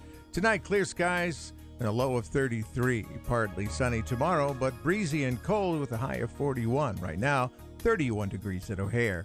Next news, 8 o'clock. Get continuous coverage of the latest news, traffic, and weather at 560theanswer.com. Now more of Chicago's Morning Answer on AM 560, The Answer. This hourly segment is brought to you by Advanced Planning Advisors, bringing you Smart Money Talk with Mike Moylan and Rob Curvin, Saturday mornings at 6. Joe Walsh here. Republicans, you better wake up, man. There is a wave brewing on the left. We'll talk about it when Freedom returns at 5. Good morning, Dan and Amy. And yesterday, Steve Moore, hometown, the North Shore, well, homeboy of the North Shore, but now a Virginia Dennison, he failed us. He failed to beat back even Democrat socialists who were elected to the Virginia House of Delegates, for goodness sakes, much less the Democrat Party takeover of the state of Virginia. And how does that impact the politics on the Hill for tax reform? For more on this topic, we're pleased to be joined by Steve Moore, who owes the nation an apology. Good morning, guys. Well, actually, I don't live in Virginia anymore. I moved to Maryland, so that's how bad things have gotten in Virginia. You moved to Maryland? I live in Potomac now, but I would not read too much into this, because if you go back the last 50 years, every 90% of the time, the party that is in power of the White House loses the Republican governorship. The only time that happened was with Terry McAuliffe, who was the governor this time around. And it's a protest vote against the party that's in power. And so I wasn't too surprised. He's a good friend of mine. I think he would have been a great governor, and I was disappointed he didn't win the race. But he was up against a powerful tide. That's it. And it seems to me it's something that maybe will chasten House and Senate Republicans to move the flag on big promises, because it's one thing to talk about the governor's race. It's another thing to talk about going from a supermajority in the Virginia House of Delegates for Republicans to, it looks like, a minority position. Yeah, no, I haven't seen those down results yet, so I don't know. They haven't finished counting the ballots on those. But you're right. I mean, look, it was a wipeout of the Republicans, and Virginia has turned into a very red. I wouldn't say a very blue, but it's a blue state now. And the reason is just I was looking at the map. I mean, what happened in Virginia, Northern Virginia, which is the Washington D.C. area, is so blue now. I mean, it's so blue. Fairfax County, where I used to live, voted 2-1, 66% for the Democrats. And that's because they're all government bureaucrats and government contractors and K Street lobbyists that don't want smaller government. They don't want to drain the swamp, folks. So it's not too surprising that Virginia, which is probably in the swamp, is opposed to what Trump is trying to do. Now, the implications for Congress, which is the real question of the day, I think, is you better get this thing done. You better get this tax cut done, or you're going to get wiped out in 2018, just like the Republicans did in Virginia. You got to deliver something to the voters, and so far they haven't. Well, before, I would just want to ask you one question about Gillespie. Do you think if he campaigned with President Trump, that would have helped him? Because he kept him, he did not campaign with him at all. And Gillespie, he wanted to keep Confederate monuments. He wanted to, prevent the emergence of sanctuary cities in his state. I thought that so did Northam. Yeah. So, I mean, why do you think that hurt him? Look, I think a little bit. Steve, in liberal areas. And so, I think that Trump, Gillespie had a tough. He was trying to thread a needle of saying, well, I like Trump, but I don't like Trump, and that kind of thing, and it just didn't work. And in very liberal areas, Trump is very unpopular. I looked up on the statues issue. I used to live in Virginia. I lived there for 25 years. Most of the people I know were like, why do they want to take down these statues? These are part of our heritage as a state. Stonewall Jackson. I don't know. I think there was just people who were angry at Trump, and I think it hurt Gillespie a lot. Talking about the tax plan, so they have this big rollout last Thursday, and then they immediately start to dilute it from there with reports coming out about changes in the House and senators, including some pretty strong senators when it comes to conservative reform bona fides like Ron Johnson, being critical about parts of it like the rate for pass-through income. And so where does this stand right now? How optimistic are you about something on the order of what we need actually coming to fruition? Now, first of all, the heart and soul of the tax plan is clearly the business tax rate reductions. The corporate rate is so out of line with the rest of the world that makes America so uncompetitive in terms of, competing with Japan or Germany or China or Mexico or Australia, that it has to be fixed. It's just, we bleed jobs and we bleed factories because of it. And this would bring the United States corporate rate down from the highest in the world to below average. And that would attract a lot of businesses, a lot of jobs and factories back to the United States. It's like a reverse magnetic pull. That's by far the best feature of this tax plan. It does provide some relief for small businesses. Don't ask me to explain it, Dan, because it is so convoluted. You're going to need an army of tax lawyers to figure it out. I think they've made that way too complicated, but it does lower rates for pass-through small businesses. And then, the average individual is going to save, if you make between $60,000 and $100,000 a couple, and, in Illinois, that's a school teacher married to an accountant. You're gonna save about $2,500 to $3,000 in your taxes. The irony of all this is the left is out there screaming tax cuts for the rich, tax cuts for the rich. And I got to tell you, I've talked to a lot of Heritage Foundation donors who are successful businessmen. Many of them are millionaires. They say, look, I'm looking at this plan, and I'm going to pay more, right, not less under this plan. So this idea that this is a giant giveaway from the rich, that is absolutely not true. Well, can you? Especially unfortunately, if you live in Illinois or New York or California or New Jersey or Connecticut. Word this morning that the GOP tax plan is going to make your divorce more expensive. Can you explain that? No, I haven't heard that one. Oh, that to pay for tax cuts, the House plan would repeal alimony deduction. Well, yeah, I mean, so all of the deductions. Wait. It would do what? Alimony deduction. All the deductions, the limits on tuition debt, mortgage interest, alimony, medical expenses, SALT, gambling losses, tax prep expenses. All of those deductions that are targeted in some form or fashion. Well, look, I am divorced. I do pay alimony. If I lose when I give money to my ex-wife in alimony, I get a deduction, but she claims that she has to claim that as income. So I don't really even get what are they going to do? Double tax it? They're going to tax me on it, and they're going to tax her on it. I have to look at that one, Amy, because I have not heard that. Yeah, but the larger issue of all of the deductions that have been targeted, including the sacred mortgage interest deduction, isn't it good economics, even if it's difficult politics, to simplify the code by getting rid of most of these deductions, if not all of them? Here's the problem, Dan. I mean, I give the Republican plan the grade of a B. I think it's a good plan. It's a great plan. No. Here's what they should have done. They should have just capped the deductions. Say you can get up to, say, $150,000 of deductions per year. Now, for those of us who are just mere mortals, who are middle class or upper middle class, we don't come close to $150,000. You have to be making $800, $900, $1 million a year to have that much in deductions. And so what they ought to have done is just capped it and said, this is your basket. You can take any deductions you want up to this amount. What that would have effectively done was eliminated all deductions for people who make over $1 million, because those are people. I mean, the billionaires are taking millions and millions, tens of millions of dollars of deduction. And then this was the original Trump plan, and then lower the rate on, the people in the highest income bracket from, let's say, 40% down to 34 or 35%. And that should have been the deal. We're going to take away your deductions, but we're going to give you a lower rate. Instead, what they've done, Dan, and this is what, people who I do know who are millionaires are complaining, they're like, You're taking away my deduction, and you're not giving me a lower tax rate. Yeah, right. And my effective tax rate is going to go up by 5 So points. they should have brought that. And here's the irony of this: they didn't do that as we did in the original Trump plan.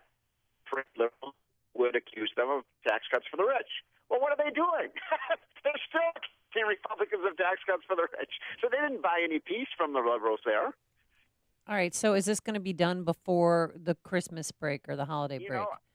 That's a great question. I believe, Amy, are you going to put me on the spot here? Or? Yeah, I mean, Paul Ryan said we're going to cancel Christmas if we don't get it done. Everyone's not staying Christmas. in Washington. No. I believe Christmas that in they will. I think that the odds are that they will get this done literally on December 23rd, and I think that Trump is going to have a bill signing ceremony on December 24th. I believe the bill will be approved, goes through this sausage making process, and we will have a pretty good tax cut delivered at Dan's door on Christmas Eve. And It'll be the best Christmas ever. there you go. I love that. Keep that positive mental attitude, okay? All right. Last question before I let you jump. Have to tackle this because I think this is long overdue. This Wall Street Journal editorial that tees up Steve Mnuchin, the Treasury Secretary, who has been rather pathetic in my estimation, as the Journal delineates, ducking every fight on rates, the Federal Reserve, bank regulation, Consumer Financial Protection Bureau, and now Koskinen, of all people, this ghoul, the outgoing IRS commissioner, who announced yesterday that for the first time, the IRS is beginning to enforce the Obamacare employer mandate, issuing thousands of penalty letters to non-compliant companies, firms with more than 50 employees that have failed to provide what Obamacare defines as qualifying coverage for its workers.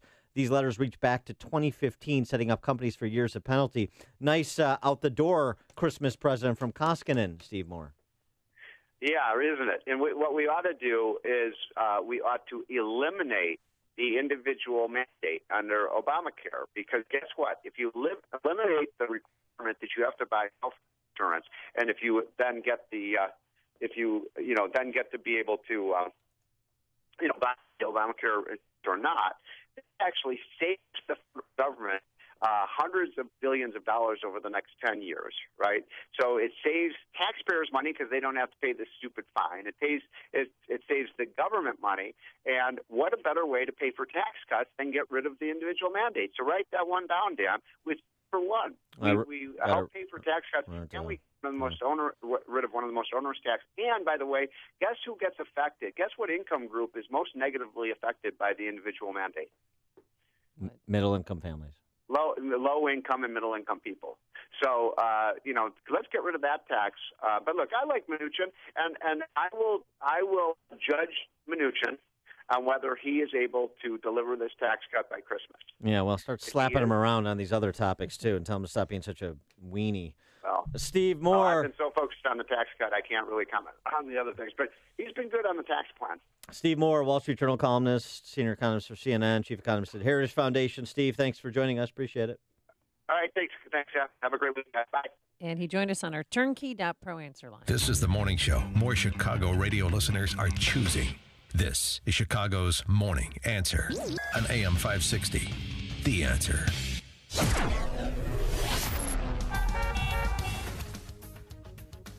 Coming up next, how do you feed your pooch? In a high chair? We'll explain. Yes. Oh, my gosh. But first, here's your forecast. As you can see, plenty of sunshine, just a glorious day, a high near 45 degrees. Then tomorrow, mostly sunny skies, a high near 40. And on Friday, a chance of snow showers. Ooh, that sounds lovely. That happens before noon on Friday. Let's get into our alarm detection systems traffic center. Here's Jim Telemonte. Thanks, Amy and Dan. Kennedy inbound heavy all the way in from the airport. It's an hour and 13 minutes. O'Hare to downtown, 42 minutes from Montrose, 31 on the Express. Outbound 54 minutes to O'Hare. Hayden's 26 minutes either way, Lake Cook and Montrose. The Eisenhower, much worse now. An hour and 25 minutes from 390 to downtown. An hour 5 from Manheim. Outbound an hour to 390. Stevenson, an hour and 10 minutes, 355 to Lakeshore Drive, outbound 42 minutes. Ryan, 25 minutes, 95th to downtown. I-57, 44 minutes, I-80 to the merge, Bishop Ford 42. Northbound tri-state delays, 115th to the Hinsdale Oasis. And from the Reagan Tollway to North Avenue, eastbound Adams Tollway now stop and go, lead to the tri-state. Veterans Memorial from I-55 most of the way to St. Charles, and from the Army Trail Toll to 290. I'm Jim Talamonte, the Alarm Detection Systems Traffic Center. There's nothing like it. The smell of a tailgate, the chill in the air, the roar of the crowd. The only thing better than game day with your favorite team is when it all ends with a win.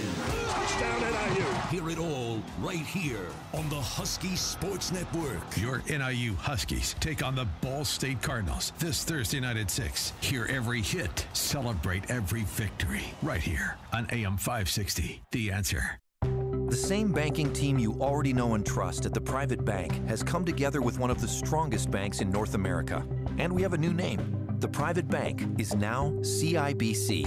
We share the same focus on building strong client relationships, and we're now backed by a bank with over 150 years of experience in putting clients first. Our name may have changed, but our commitment to helping your business grow is now stronger than ever. Visit us at CIBC.com/US. Member FDIC. Balance of Nature's fruits and veggies. We are so thrilled with this product. He was literally getting up, laying on the couch, and falling asleep. He's so alert. It's amazing, totally amazing. This is a great product. His sodium levels have been low for, I would say, maybe close to 20 years. He's normal now, and this is the first time. And I can't even thank you enough. What are you waiting for? Good health is only a phone call away. Don't miss your opportunity to get a free month's supply of Balance of Nature. Call 1-800-2468-751. That's 1-800-2468-751. Call 1-800-2468-751. Or go online to balanceofnature.com. Use promo code Chicago. That's promo code Chicago. Order today. This is Dan Proft with 60 Seconds of Sanity, sponsored by Upstream-Ideas.com. America's strength is that she's a free nation. Our weakness is we've stopped defending the foundations of our freedom. Non-behavioral characteristics like race and religion take precedence over shared beliefs as it relates to who is granted entrance to America, to the extent permission is required at all. This in spite of the fact that there is plenty of identity diversity that occurs naturally within a global population that shares a common commitment to peaceful pluralism. The temperature in K-12 is approaching Fahrenheit 451 as school districts move to ban literary masterworks like To Kill a Mockingbird because the language may offend. A recent survey of college undergrads finds 1 in 5 believes violence is acceptable to silence someone who makes a hurtful statement. Private property is seized by the state if you refuse to participate in events that violate your religious beliefs. You make too little, you make too much. You don't pay enough, you didn't build that. You need not apply. You must check your privilege. You must use these pronouns. You can't use those words. As Thomas Paine wrote, what we obtain too cheap, we esteem too lightly. It is dearness only that gives everything its value. If we continue to acquiesce to those who would cheapen our freedoms, we will all pay dearly. You've heard of living trusts and how they can help protect your assets, but you may not know if a living trust is right for you. Or maybe you have questions about creating your own living trust. The fact is, almost everyone can benefit from a living trust, which can protect your assets from the court system and your loved ones from unnecessary expense and inconvenience. Learn more at a free seminar Thursday, November 9th. Estate planning attorney Robert Zapolis will explain how to create your own living trust, estate planning under the new tax laws, why a will does not avoid probate, and more. Have your estate planning and living trust questions answered absolutely free. Don't miss this important seminar Thursday, November 9th at 6:30 p.m. at Papa Joe's Restaurant, 145th and LaGrange Road in Orland Park. The seminar is free and a complimentary dinner is served, but you must make a reservation now. Call 708-478-1400. Call 708-478-1400. Again, 708-478-1400. A storm is on the horizon, and you need to keep the lights on no matter what. Your business relies on the power being on 24/7. It's the lifeblood of your data and computer systems. Weather-related outages from the power company are not acceptable. Your need for a source of power that's reliable 24/7, along with round-the-clock service that can dispatch technicians to your site immediately, is mission critical. Your business needs Charles Equipment Energy Systems on speed dial. These are the big boys, not residential or solar, but reliable industrial generators for emergency backup or events. When you need need more than a 100-foot extension cord plugged into a small engine generator, call Charles Equipment Energy Systems. They keep the lights on with rental generators for job sites or power outages. Stay warm this winter. Plan ahead. Call now to prepare generators for winter storms and potential power outages. Call 630-834-6000. That's 630-834-6000 or charlesequipment.com. charlesequipment.com. Savings based on 2-year protection plan compared to T-Mobile premium device protection as of July 12, 2017. Square Trade does not cover loss or stolen items. Terms and conditions apply. Getting a new phone? Get this. Every 2 seconds, one of us accidentally breaks our phone. So, protecting your phone is a smart idea. But phone insurance through your wireless carrier can cost as much as $15 every month. Switch to Square Trade phone protection instead, for half the cost of insurance through your wireless carrier. And you could save $200 or more. It's like protecting 2 phones for the price of 1. Square Trade covers accidents like drops and spills with easy same-day repair options. Part of the Allstate family, we're trusted by over 30 million customers with an A+ rating from the Better Business Bureau. And switching to Square Trade is easy. How else can you save $200 in 10 minutes? So don't wait. Switch today. Switch to Square Trade now and you can save over $200. Visit squaretrade.com. That's squaretrade.com. AM 560, The Answer. Good morning, Dan and Amy. I'm glad I'm not the only one. Yeah, what is this story? Tink is a Labrador Retriever. She belongs to a family in Grand Rapids, Michigan. And she's seated at a high chair when it's time for dinner. Grand Rapids, Michigan sits down to eat at the table. Their dog joins them in a high chair. Look at this. Tink is a Labrador Retriever. She's been sitting in a high chair to eat since she was 9 weeks old. But it's because of a condition she has called megaesophagus. That means when she eats, the food doesn't go down to her stomach. It just stays in her esophagus, and she eventually regurgitates it. So the high chair helps her digest. After she sits in her chair, this is a normal thing. For about 5 minutes, we burp her, as crazy as that sounds. And then we do a throat massage too, where we get in deep to the esophagus and just try to help move the food down. Tink's owners say she is worth all the effort. Yeah, it's the same thing my butler says about me. I mean, we have, in my household, it's very much like, you ever see the dinner scene in like a Downton Abbey episode? Yeah. So it's me on one side and Hayek and on the other side. We're both in tuxedos because it's formal dining. Oh, that's right. And but I do the same thing afterwards, a little throat massage, and then we retire to the parlor for brandy. Well, people do what they have to do to protect their dog. I didn't know, Dan, that the dog had a condition where he needs to sit upright or he'll die. Well, because he can't get the food down. Yeah, but isn't that nice? You wouldn't go the extra mile for Bunky? I would. Oh, definitely. God, I miss Bunky. I haven't seen Bunky in 4 days. Bunky's mad at me because I left him. So I know you get upset when I leave, but Bunky really gives me the cold shoulder. Yeah. He takes his toys elsewhere and walks away from me. I think it's safe to say that Bunky and I missed you equally. Stop it. Coming up on Chicago's Morning Answer. All right, finally get to that story. We have a first transgender elected official at the state level, House of Delegate candidate in Virginia. Meet Danica. Now we got transgender witch hunt at Boise State, where former Illinois Lieutenant Governor Bob Custer is still the president. That's at 8:08. But first, let's go into the newsroom. Dave Stewart filling in once again for Mike Scott. Thanks, Amy. Among the stories we're watching today, former President Barack Obama is doing his civic duty. That and more after Fox News, WIND Chicago. It's 31 degrees at 8 o'clock. Democrats like today a lot better than a year ago today. I'm Dave Anthony, Fox News. We will not condone hatred and bigotry. Democrat Ralph Northam, elected governor in Virginia. To end the politics that have torn this country apart.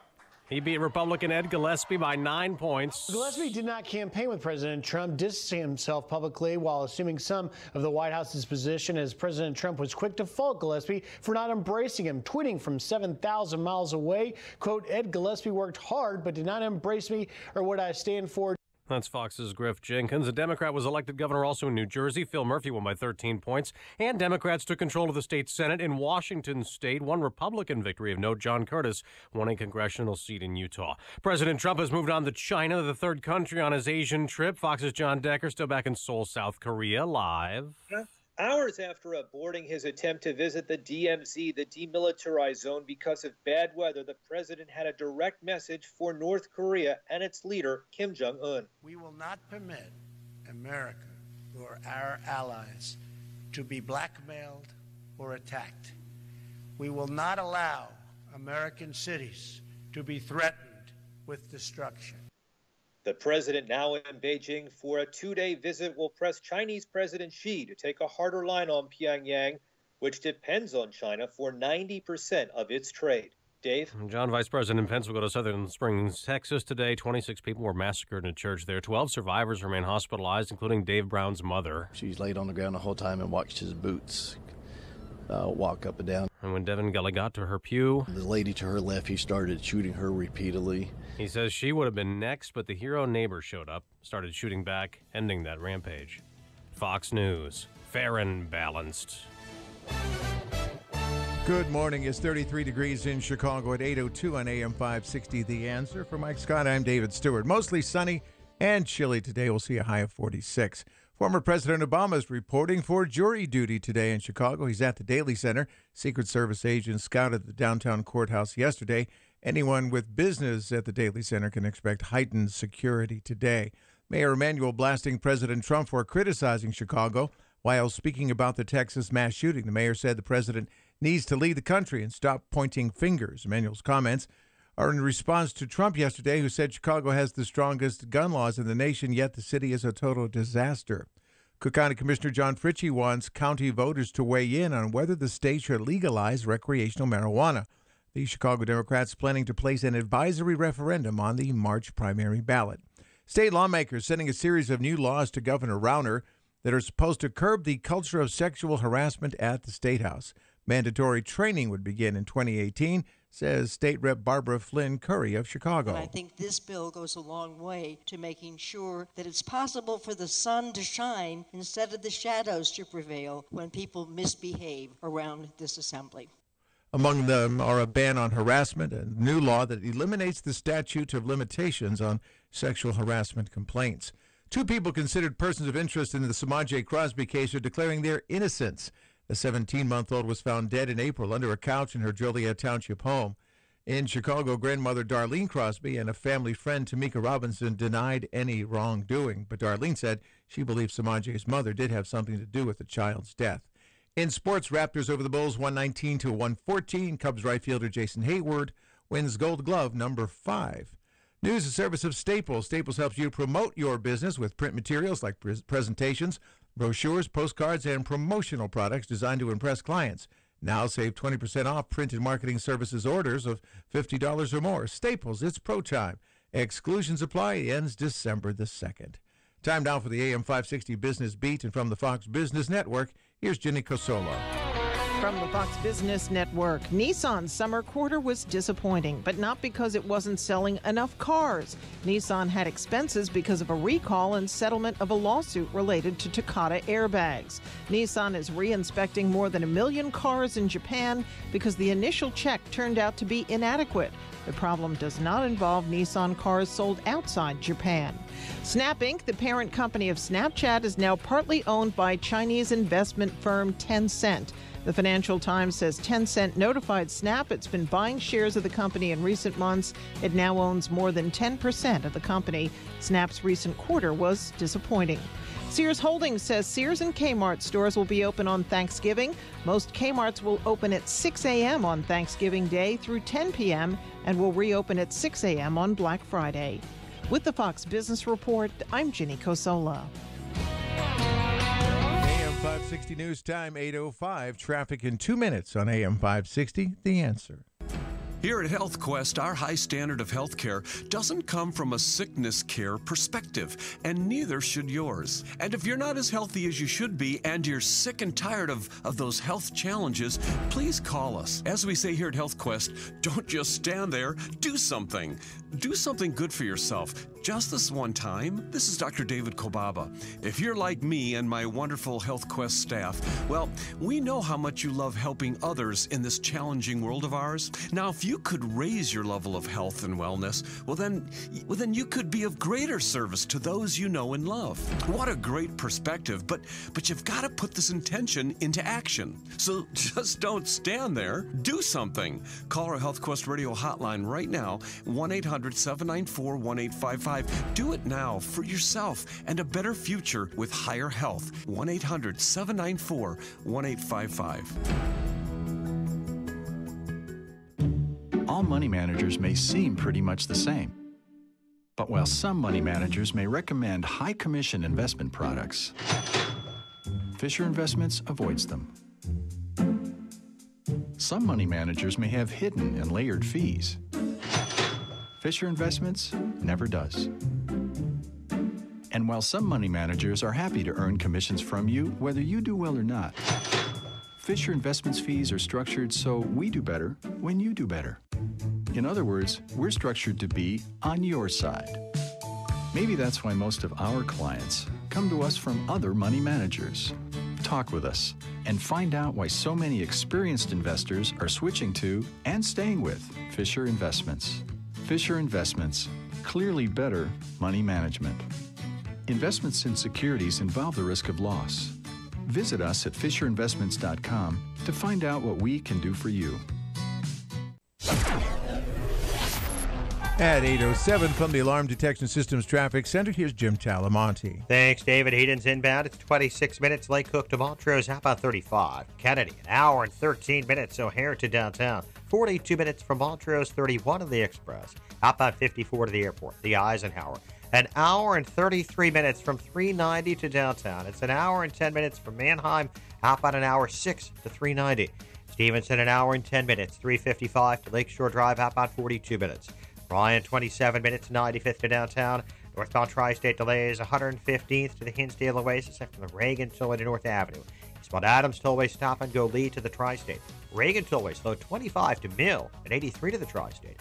Veterans Memorial gummed up from I-55 most to the way to St. Charles. And the Army Trail toll to 290. Westbound 8094, it's tight Broadway to Grand. Traffic answers when you need them most. I'm Jim Talamonte on AM 560, The Answer. More of Chicago's Morning Answer next, but now the forecast. Here's meteorologist Kevin Snyder. Sunshine today, high 46, mainly clear night, low 33. Tomorrow, partly sunny and breezy, high 42. Then a partly cloudy night, low 20. Partly sunny and still cold Friday, high 33 and a low 27. I'm Kevin Snyder on AM 560. The Answer. At the lakefront, 37 degrees, 33 at Midway and 33 at O'Hare. Next news is at 8:30. Continuous coverage of the latest news, traffic, and weather at 560theanswer.com. Chicago's Morning Answer continues now on AM 560, The Answer. Build business with Chamber 630, one of the largest business organizations in DuPage County. Marketing your business and connecting clients is their priority. Visit chamber630.com or call 630-968-4050 to join today. This is Chicago's Morning Answer with Dan Proft and Amy Jacobson on AM 560. The Answer.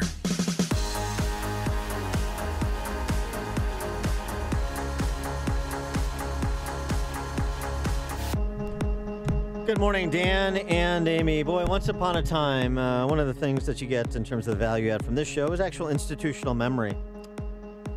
Once upon a time... You had a dream? Since she's in the news, Donna Brazile, this is before she was challenging men to penis measuring contests. Excuse me while I whip this out. Yeah, before that time. Back in 1988, when she was running a part of the campaign for that scintillating, charismatic figure, Michael Dukakis. Yeah. She called on George H.W. Bush to fess up about a rumor concerning an affair that he allegedly had, right? This is H.W.? Yeah, this is Dukakis, right, 1988. Right. Dukakis then personally apologized to Bush for the remarks, and Deputy Field Director Donna Brazile resigned from the campaign for making the unfounded allegation, calling on H.W. Bush to fess up to a affair that an alleged affair. Yeah, an alleged affair. There was there was no evidence to support. I mean, now fast forward to the 2016 cycle, and of course you have Donald Trump's henchmen like Roger Stone ginning up alleged affair allegations against Ted Cruz when the race came down to Trump and Ted Cruz, and having it splashed all over the pages of National Review. You have Donna Brazile, as I suggested before, recounting in her tell-all that wouldn't have tell been, people what happened. That wouldn't have been written if Hillary Clinton had won. Yeah. About how she was, subjected to sexism by the Hillary Clinton campaign staffers and racism, treated like a slave, she says. And now you got Danica Roem of Virginia to be the first openly transgender person elected to a legislative seat in a U.S. State House. She won a House of Delegates race in Virginia yesterday, one of the many Democrats who defeated incumbent Republicans. Yeah, and here she is, Shim, after winning the election. Yeah, I am a transgender woman. We won because I am a transgender woman, because I am a reporter, because I am a lifelong resident of Manassas, because of my inherent identifiers, not despite them. I never ran away from them. I championed them. And because of that, yeah, Prince William County is now more inclusive than it was before this election. Mm-hmm. Yay. Oh, boy. Now you've done it. What? I need to go shopping with Danica. Not that I'm some fashion plate, but I could soften the look a little. If you go with Danica, might you also take Australian Football League athlete Hannah Mouncey, who wanted to... That's a great name. Hannah Mouncey? Hannah, Hannah, was his in name quotes, Hanson? wanted to compete in the Australian Football League's women's handball team. There's a handball joke in there somewhere. But was barred from competing with women. Good. Because, Hannah's not a woman. Yeah. And, of course, I'm going to have a size advantage over some of the girls, Hannah Mouncey told 60 Minutes, an Australian, in an interview, but said that he should still be able to play and that the AFL's decision is unjust. What's going to happen to women's sports? I mean, really. They're going away. And isn't that going to be great? And then what? Feminists are going to complain? The Title IX defenders are going to complain? I'm already complaining. What's going to happen? So the culture war is going in one direction, it appears, right? The culture war. Don't care if somebody is transgender. Do you care if somebody is transgender? Would you vote for a transgender person for state legislative or for any public office? 312-642-5600 turnkey.pro answer line, 64636DA turnkey.pro text line. Or are we going to stick to the notion that character doesn't matter, mental stability doesn't matter? I mean, that clearly seems to be the case from those who occupy the halls of power. But what's your perspective on it? What's your perspective on it? Are we even allowed to have this conversation? Without sounding? In 21st century America. No, not sounding. I mean, literally allowed. Yeah. Well, there's you might want to measure your response based on the experience of Scott Yenor. Yenor is a professor at Boise State University. Bob Custra, Jim Edgar's lieutenant governor. Yeah. He's still the president at Boise State. Okay. Mm-hmm.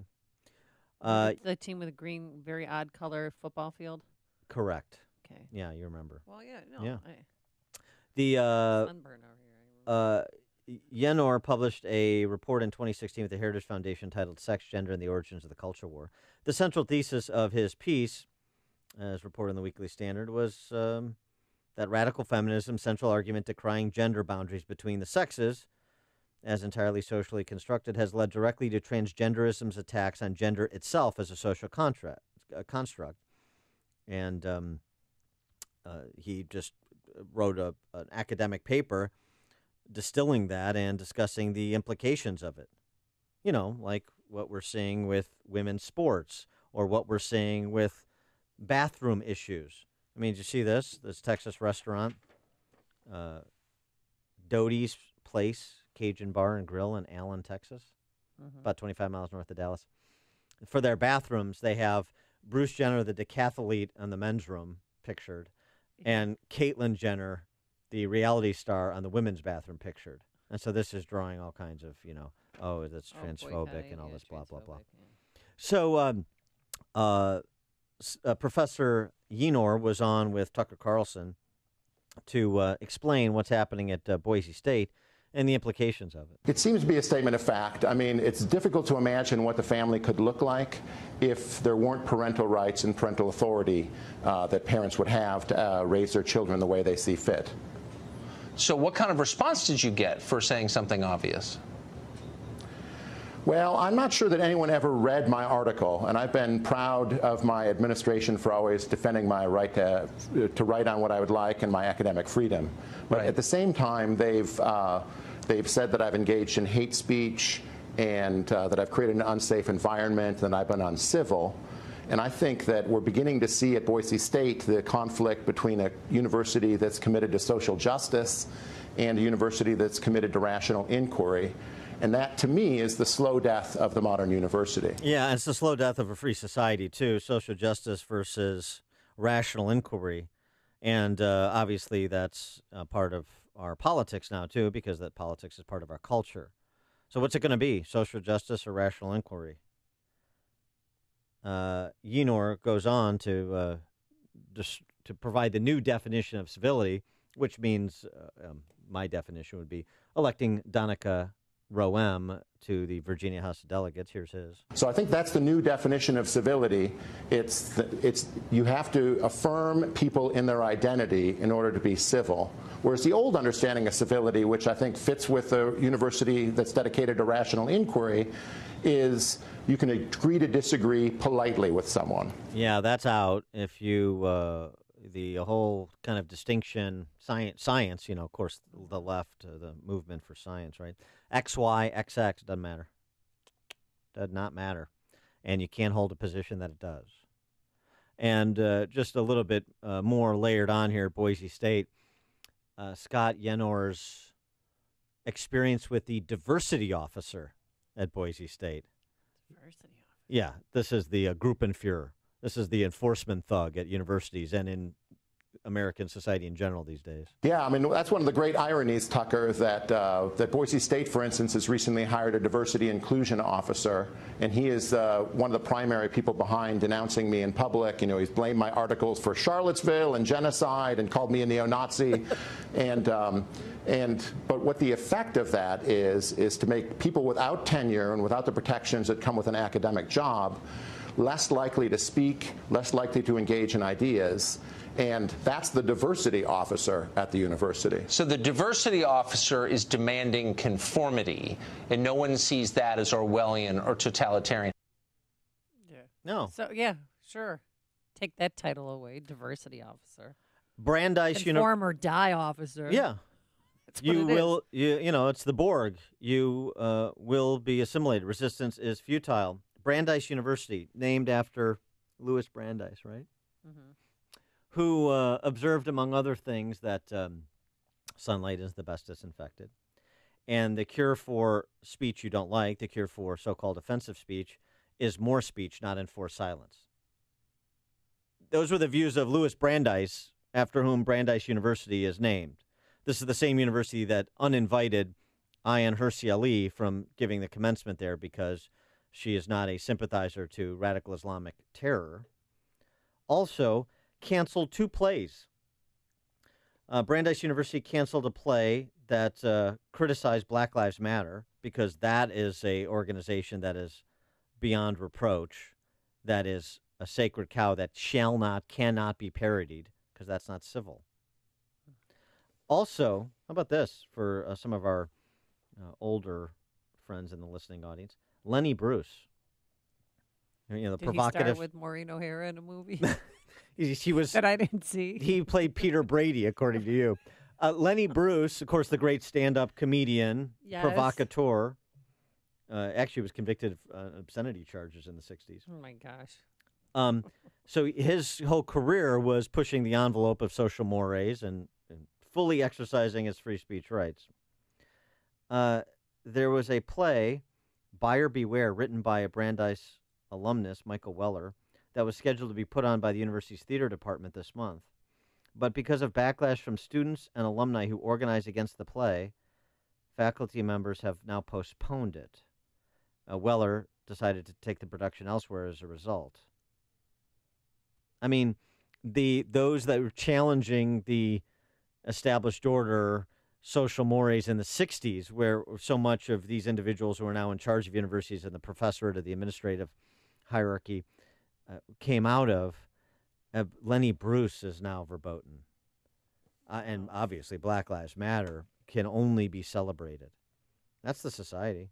Well, back to Danica, who won that, Virginia state Senate seat. She just ran, or he just ran, just to promote their ideology, what their own sexuality. There was nothing about policy and how she's going to change this or that in her community. It was just about me.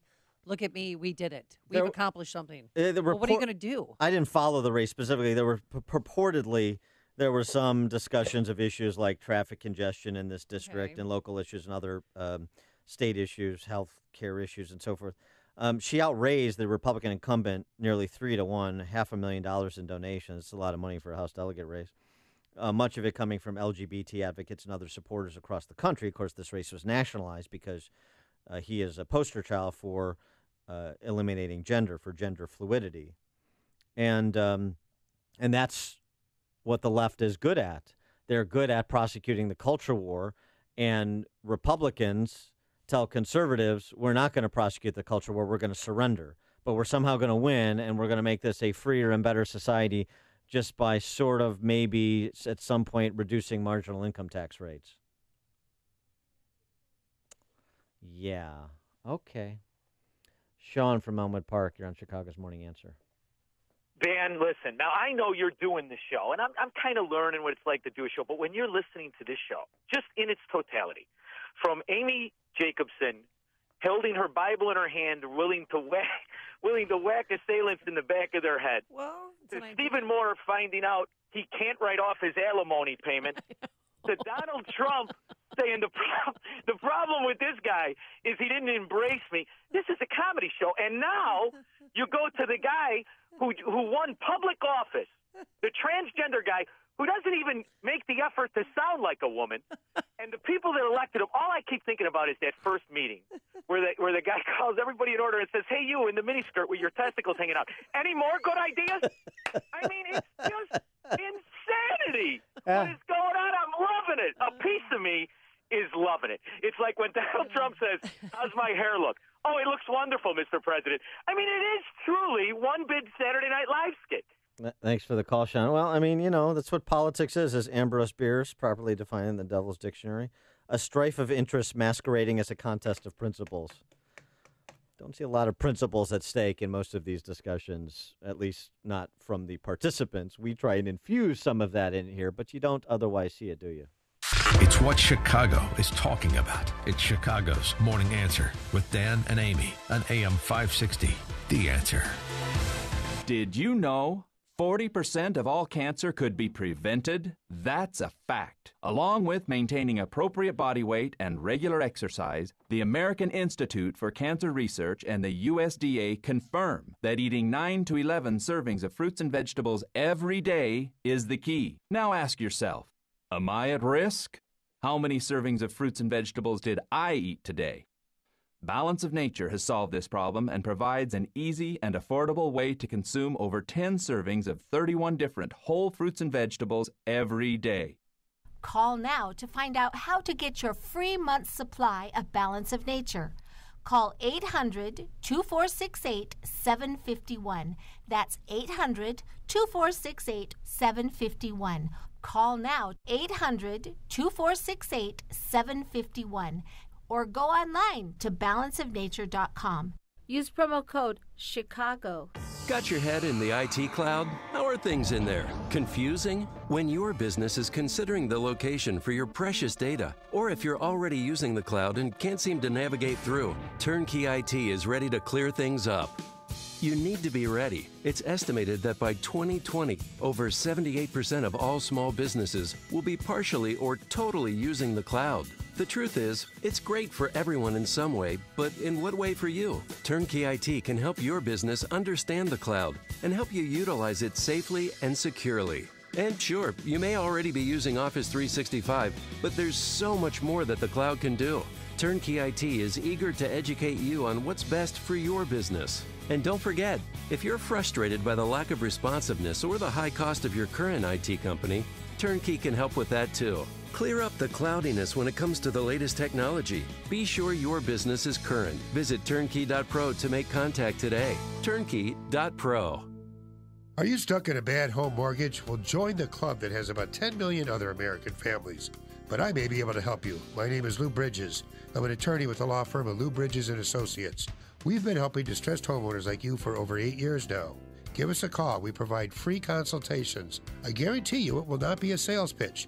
We will give you our honest legal analysis, counsel, recommendations, and advice regarding your options. We are experts in doing loan modifications successfully. We know the regs. We understand the process. Most importantly, we don't take no for an answer. We fight. We are prepared, and we win.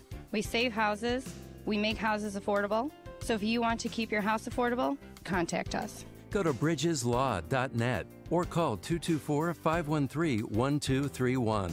That's 224-513-1231. Remember, people, never give up the land. Fight for truth and justice.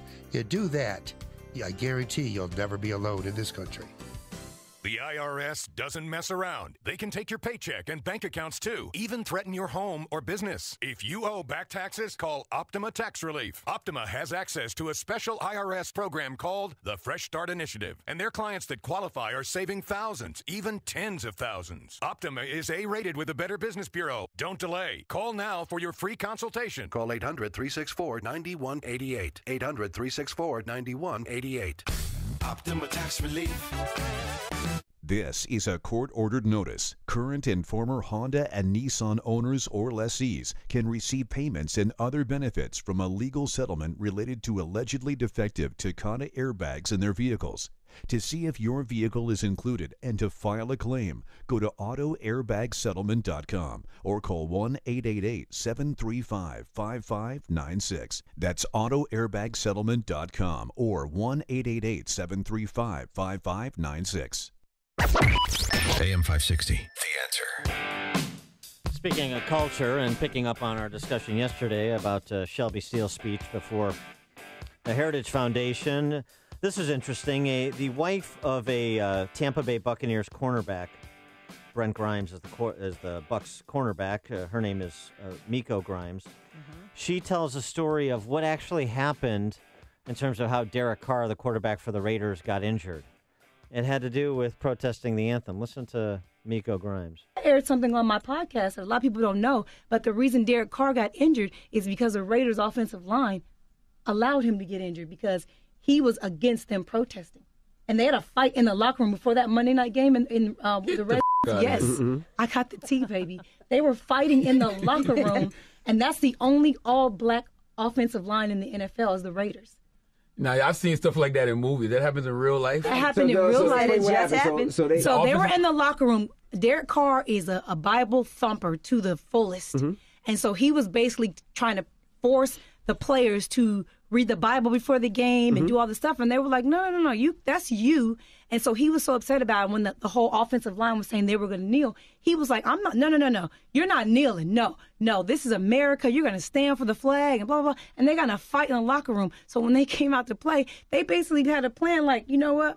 You don't want to kneel with us? We're going to make you kneel. So this was last year? No, this happened this year. I thought Derek Carr got hurt last year, too. No, he just came back last week. Got you. He was injured. That was from that.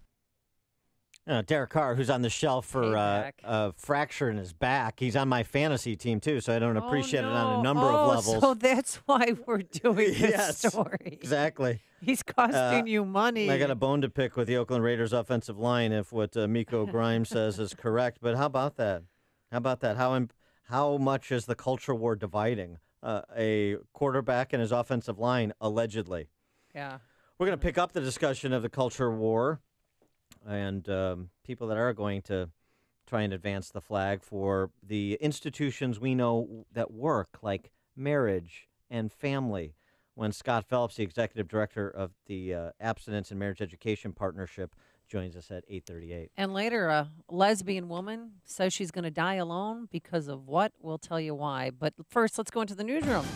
Good morning once again on this day full of sunshine. Here's Dave Stewart filling in for Mike Scott.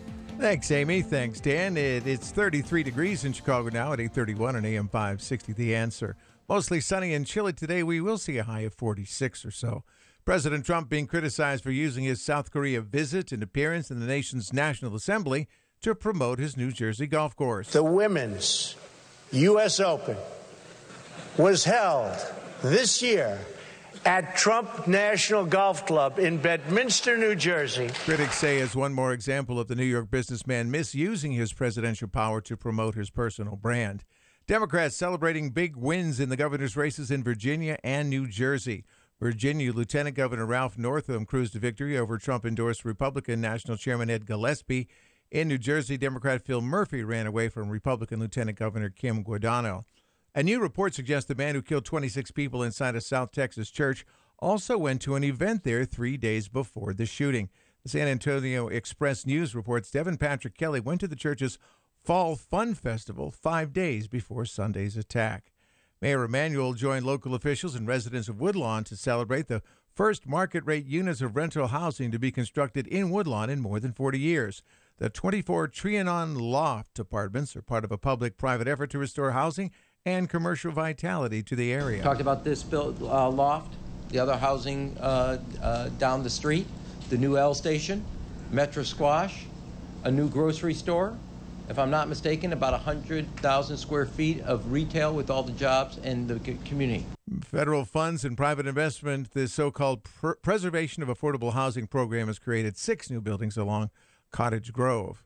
And Reverend Jesse Jackson denying that he was guilty of sexual harassment. In a blog article published this week, journalist Danielle Young claims that Jackson grabbed her thigh after a speaking engagement. Jackson issued an apology but says he doesn't remember. In sports, Raptors beat the Bulls 119-114, and Cubs right fielder Jason Hayward has won his 5th Gold Glove. The news and service of Walgreens. With a little help from Walgreens, diabetes won't slow you down. With caring pharmacists, medications you rely on, and testing supplies from all the major brands, where is it convenient and where do I matter? Well, at Walgreens, at the corner of happy and healthy. AM 560 News Time, 8:33. Traffic in 2 minutes on AM 560 The Answer. This hourly segment is brought to you by Papa Nicholas Coffee. Papa Nicholas Coffee, roasted fresh daily in Batavia, Illinois. Varicose and spider veins. Wow, what a gift from my mom. She had them, I got them, and not only are they uncomfortable and sometimes painful, but I stopped wearing skirts and shorts because I was embarrassed and I really hated the way my legs looked. When my kids asked me, "What are those things on your legs?" I was done. I finally went to Vein Clinics of America. The procedure took about an hour, and I was right back to work. What they're doing with lasers these days is unbelievable. The staff made me feel so comfortable, and the results, well, even my husband has noticed. Vein Clinics of America has been treating vein disease for over 35 years. They're the largest and most experienced in the U.S. Look, I've been doing the commercials for Vein Clinics for years because I really believe in them, and you can trust them too. The best part, my insurance covered the procedure, so stop hiding your legs. Call Vein Clinics of America right now for your free consultation. Call 800-960-0303. 800-960-0303. That's 800-960-0303. The war on depression is over. You win. Depression, with all the drugs and side effects, the endless counseling, the frustration with life and relationships. The war is over. You win. In a few short weeks, your life will change. It's TMS therapy. Over 1 million people have been treated, and the results are nothing short of outstanding. It's FDA cleared. It's covered by most insurance, including Blue Cross Blue Shield and Medicare. Most drugs and other treatments just mask the depression. TMS treats the cause, so you can win the war with your depression. Remission or cure. Depression gone. Get a free consultation at one of the HPR centers in Chicagoland and Wisconsin. Ask questions. For you or someone you love, safe, revolutionary, effective treatment for depression. Let depression recovery begin. HPR centers. 800-604-0208. 800-604-0208. Go to endmydepression.com. At 8:35 from the Alarm Detection Systems Traffic Center, here's Jim Talamonte. Thanks, David. On the Hayden's Expressway inbound, we're seeing delays. Cicero to Montrose, it's 22 minutes from Lake Cook to the junction. Outbound 27. Kennedy, an hour and 11 minutes O'Hare to downtown. 44 minutes from Montrose, 33 in the Express. Outbound 36 to the airport. The Eisenhower, hour and 29 minutes, 390 to downtown. An hour and 2 minutes from Manheim. Outbound 58 minutes to 390. Stevenson, an hour and 5 minutes, 355 to Lakeshore Drive. Outbound, it's 50 minutes.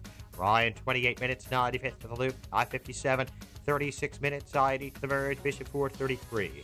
Delays on the Tri-State are northbound from 115th to the Hinsdale Oasis and from the Reagan Tollway to North Avenue. Eastbound Adams Tollway stop and go lead to the Tri-State. Reagan Tollway heavy from the Aurora Toll to 59 and 355 to Highland. Veterans Memorial jammed. I-55 most of the way to St. Charles. Then from the Army Trail Toll to 290. Eastbound 8094 has delays. Kennedy before Burr. Westbound Central to Grant. Crashed left lane.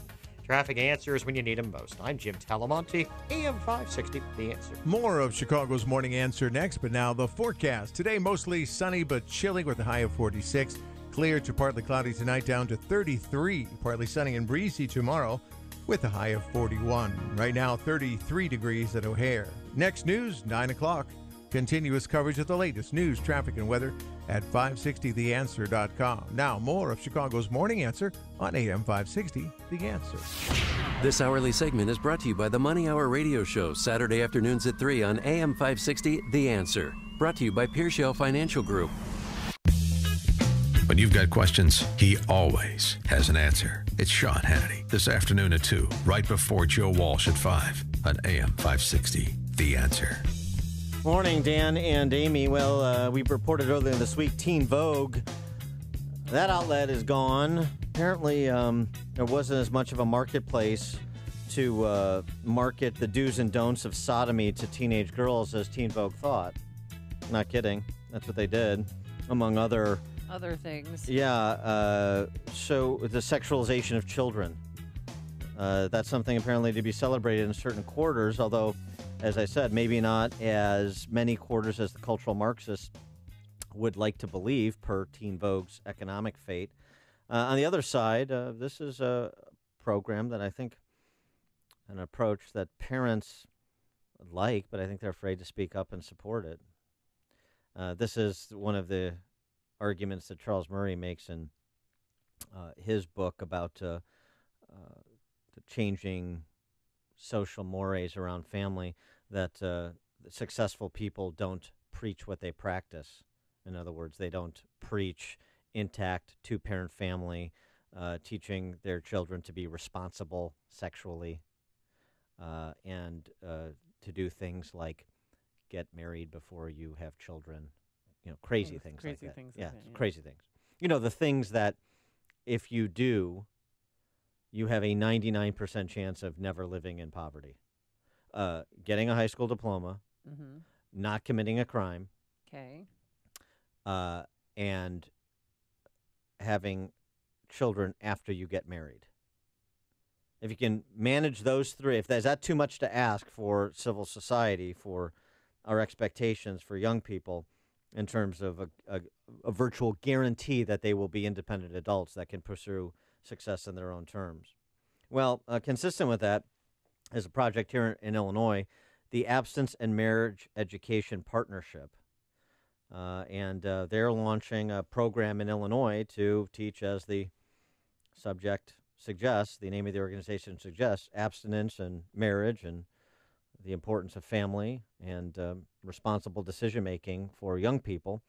And to explain what that program is in more detail, we're pleased to be joined by Scott Phelps, who's the executive director at the Abstinence and Marriage Education Partnership. Scott, thanks so much for joining us. Appreciate it. Hey, Dan and Amy, thanks for having me on. Appreciate it. So, wait, I just want to say I'm really glad I'm coming on after Sean from Elmwood Park, by the way. Oh, okay. He'll sum up what you say later, right. So you're on notice. Yes. So, what about the program? How is your organization seeking to provide the sort of education to young people that they're otherwise not inclined to receive, particularly in the public schools, but not limited to the public schools anymore.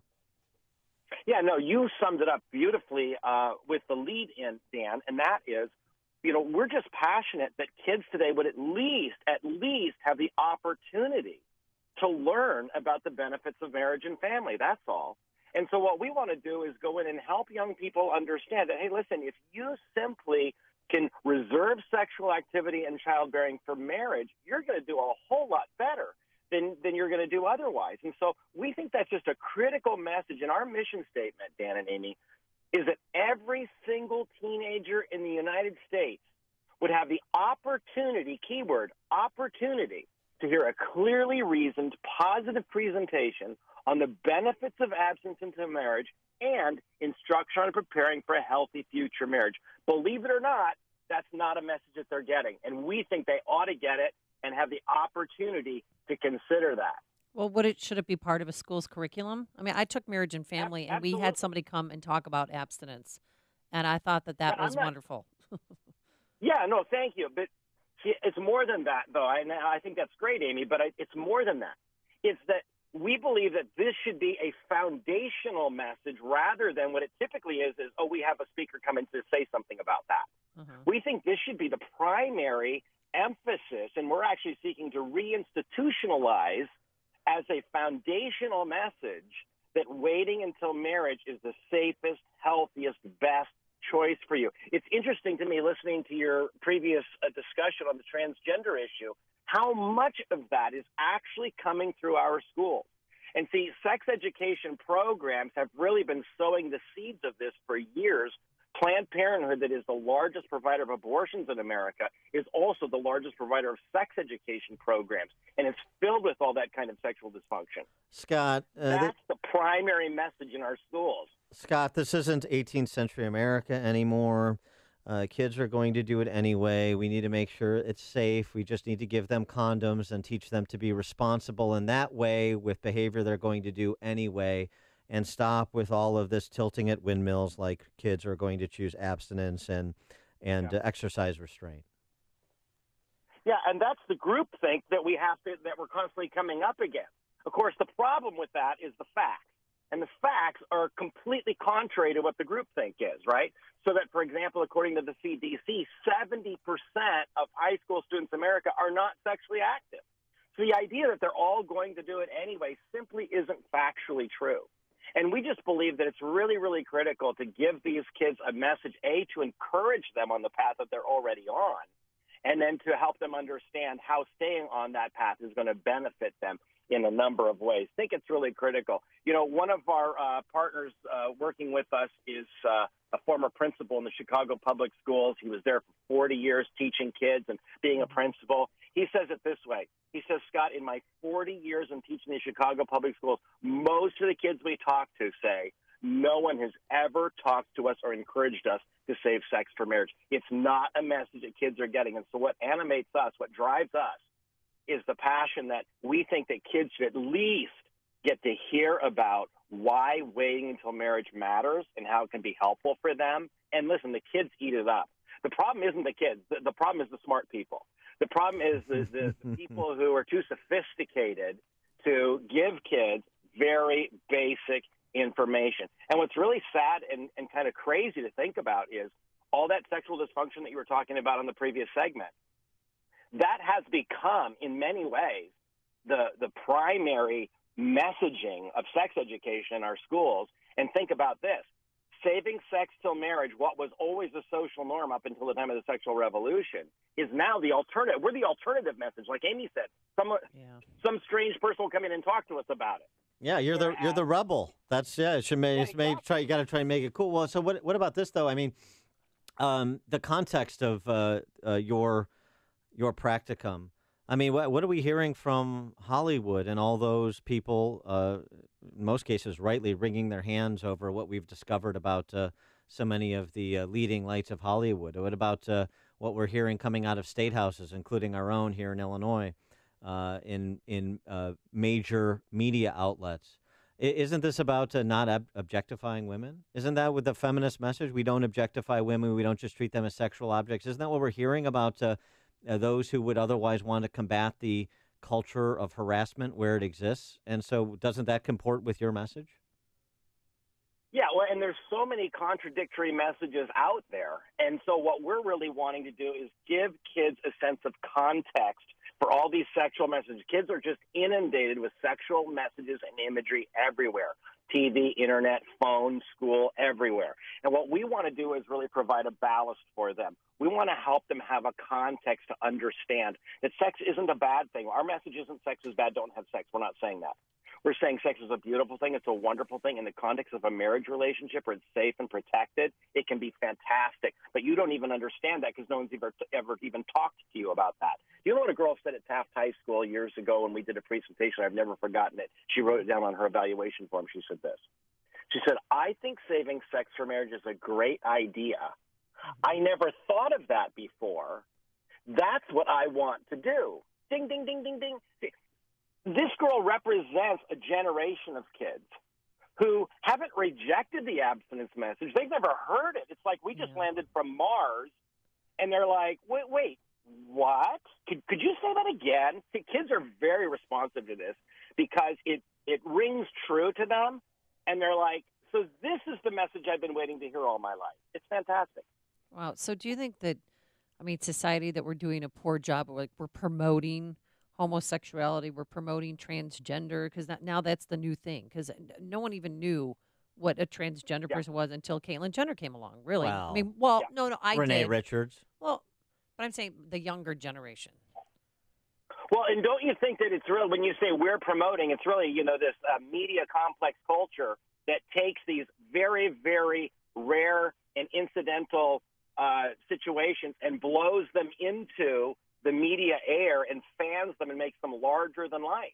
And so they take these very obscure situations and blow it out there like that's somehow the norm when nothing could be further from the truth. Like I said, for example, 70% of kids aren't even sexually active, but you wouldn't know that from the media. You would get the idea that, oh, my goodness, all kids are having sex. There's nothing that we can do, throw contraception at them and cross our fingers. When that's just so far from the reality. Well, I'll tell you, too. I just want to go back to something you said, too, about the adults who don't preach what they practice, the smart people, as you said, in quotation marks, the sophisticates, in quotation marks, and, where the peer pressure is coming from exactly. It seems to me that there's arguments maybe there's more peer pressure coming from adults to kids than kids within their own social circles. And I just recall, and I know you're going to be familiar with the story, too, Scott, Erica Harold, who's a Republican candidate for Attorney General in Illinois this cycle, and former Miss America, Harvard Law grad. Her platform when she won the Miss America contest was abstinence education. And after she won and after people realized what her platform was for kids in school, of course, she was pilloried from all those cultural institutions that want to celebrate, as you were, celebrate transgenderism and try and undermine the family and introduce government between parents and kids and all that.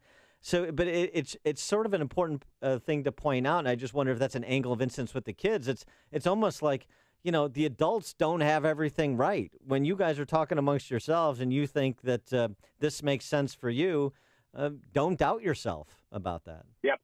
No, you're absolutely right. And too many, and this is an encouragement to parents, any parents that are listening, they should be aware that kids are much more receptive to this message than you would think from listening to the media. You're absolutely right. So where do you go from here? How do we get the message across? What's next? Okay, so for example, 3 trends that really animate our work, and that is number 1, the non-marital birth rate's at an all-time high. 40% of American children born outside the context of marriage, 72% in the Black community, 3/4 of Black kids born outside the family. That's a concern to us, number 1. Number 2, marriage rates at an all-time recorded low. For the first time in our history, the marriage rate is below 50%. Most Americans are now not married, never been that before. And the third is the declining fertility rate, which is at an all-time low. So those are the 3 things that really drive us. Now, when I do training seminars, workshops, I'm heading out to South Carolina this afternoon for one tomorrow. And when I do these workshops, I put these graphs up on the PowerPoint, and I show the trend. And I say to the people, now, can these trends change? And people say, yes. And I'm like, how? Like, I don't think so. I don't think you change these trends unless the adults in the room get serious and have a systematic effort to work through schools and churches and equip parents across the nation to help a new generation of young people have an appreciation for the beauty of marriage and family. That's what our organization is all about. And the organization is the Abstinence and Marriage Education Partnership, ampartnership.org for more information about Scott's organization. Scott Phelps, the executive director. Scott, thanks so much for joining us. Appreciate it. You guys are great. Thank you. Talk to you. Bye. And he joined us on our turnkey.pro answer line. You've made the switch, and it feels so good. You've switched to Chicago's Morning Answer on AM 560. The Answer. Balance of Nature's fruits and veggies. By the time I reached 1 year period, I had lost 2 inches off my waist, and I lost 17 pounds. I think they're part of the reason that I was able to shake 10 pounds, and I think because the support, nutritional support. My blood pressure is significantly so low now compared to what it was. I think I'm doing great with it. You've got a good product. It's just amazing. What are you waiting for?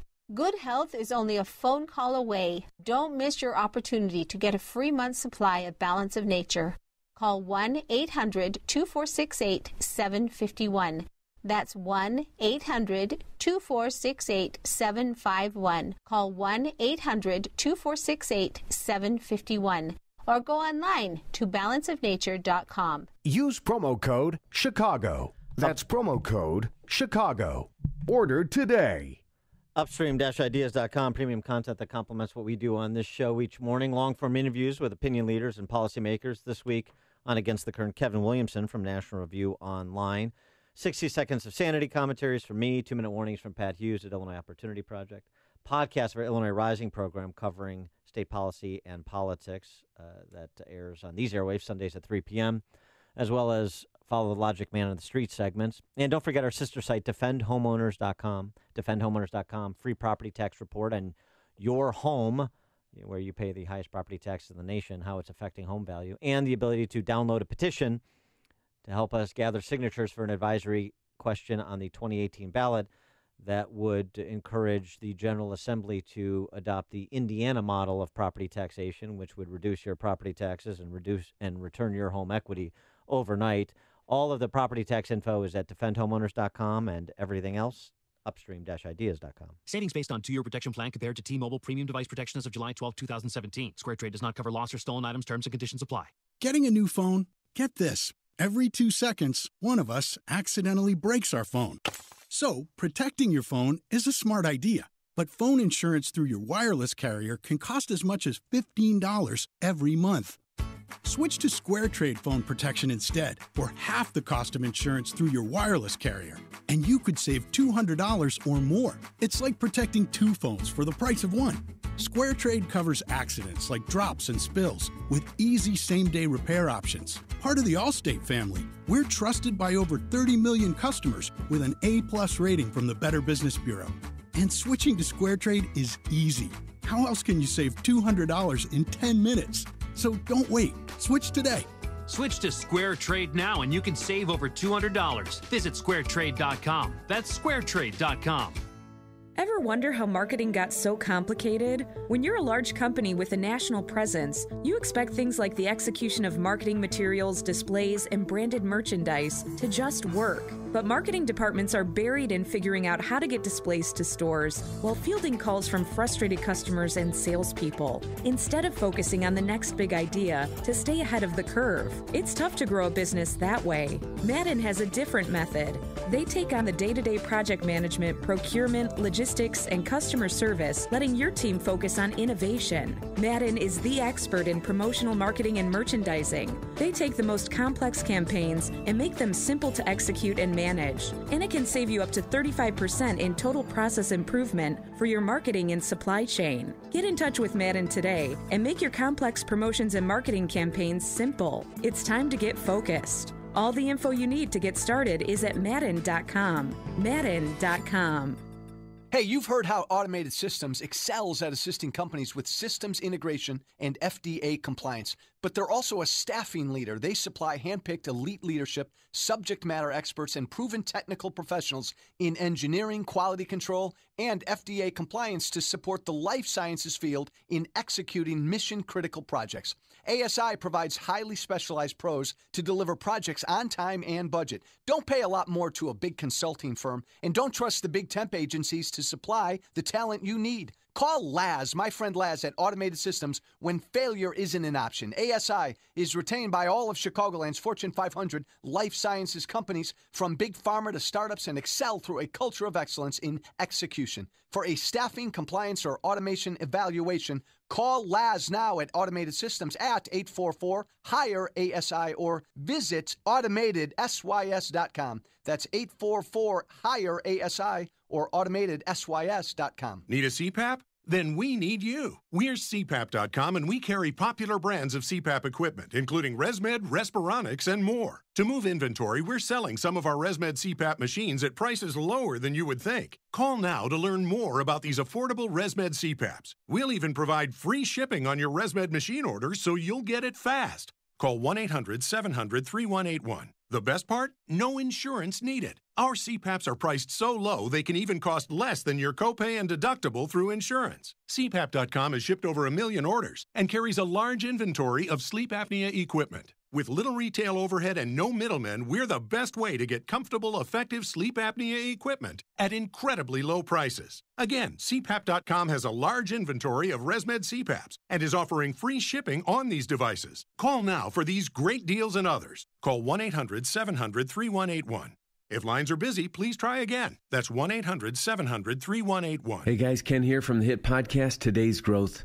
Who would win a 3-mile bicycle race, an 11-year-old girl or last year's winner of the Tour de France? It all depends on the bicycle. It depends on their vehicle. Both on a 10-speed and the pro racer is going to win every time. But put the racer on a tricycle and the 11-year-old wins every time. You see, it's not the driver, it's the vehicle. When it comes to generating revenue, it's exactly the same. If you have a job or a small business, you are riding a tricycle. You can only go so fast. If you need to make up lost ground, it's not going to happen on a tricycle. No matter how fast you pedal, it's simply not going to win the race. Why do many people with no schooling and no advanced degree often become very wealthy? Simple. They choose to only ride 10 speeds. When it comes to helping people create their next revenue model, both Forbes and Inc. recommend Income Store as a can't miss when it comes to putting people on a 10-speed. Could your household or business use an additional revenue model that doesn't solely depend on you? If so, you need to check out IncomeStore.com. That's IncomeStore.com. AM 560, The Answer. Dan and Amy, just talking about, it's so interesting how people react to their choices, right? I mean, the next time I hold myself out as a paragon of moral virtue will be the first time, so hardly. But you know what the proper choices are, even if you didn't make them. But for some reason, people need to tether themselves to the choices they made because they don't want to be judged or something. Sean from Elmwood Park, would be nice if political parties got away from universal answers for individual choices. Premarital sex was great! ! First of all, it wasn't a political party. It was an educational advocacy group that was being represented in our conversation, Sean. And secondly, I wonder what your response would be if one of your daughters had just tweeted that. Ooh. Carol and Elgin, you're on Chicago's Morning Answer. Good morning. I'm 70 years old, and when I met my husband, we were both 17. We married 5 years later, and the first time we had intercourse was on our wedding night. And, you know, I've discussed this with people at different times and different situations, and they look at me like I'm crazy, first of all. But when I raised my own children, what I told them was, I asked them a real simple question: do you want to have children? And the answer was yes. And I said, well, then the more sexual partners you have before you have children, the greater the chances that your wife or one of my daughters would have been sterile because of sexually transmitted diseases that men can carry. Carol, we're up against the clock, but thank you so much for your call. We appreciate it. And now into the newsroom we go. Here's Dave Stewart. Thanks, Amy. Thanks, Dan. Among the stories we're watching today, former President Obama for jury duty. WIND Chicago, it's 9 o'clock. She thought she'd be next. I'm Dave.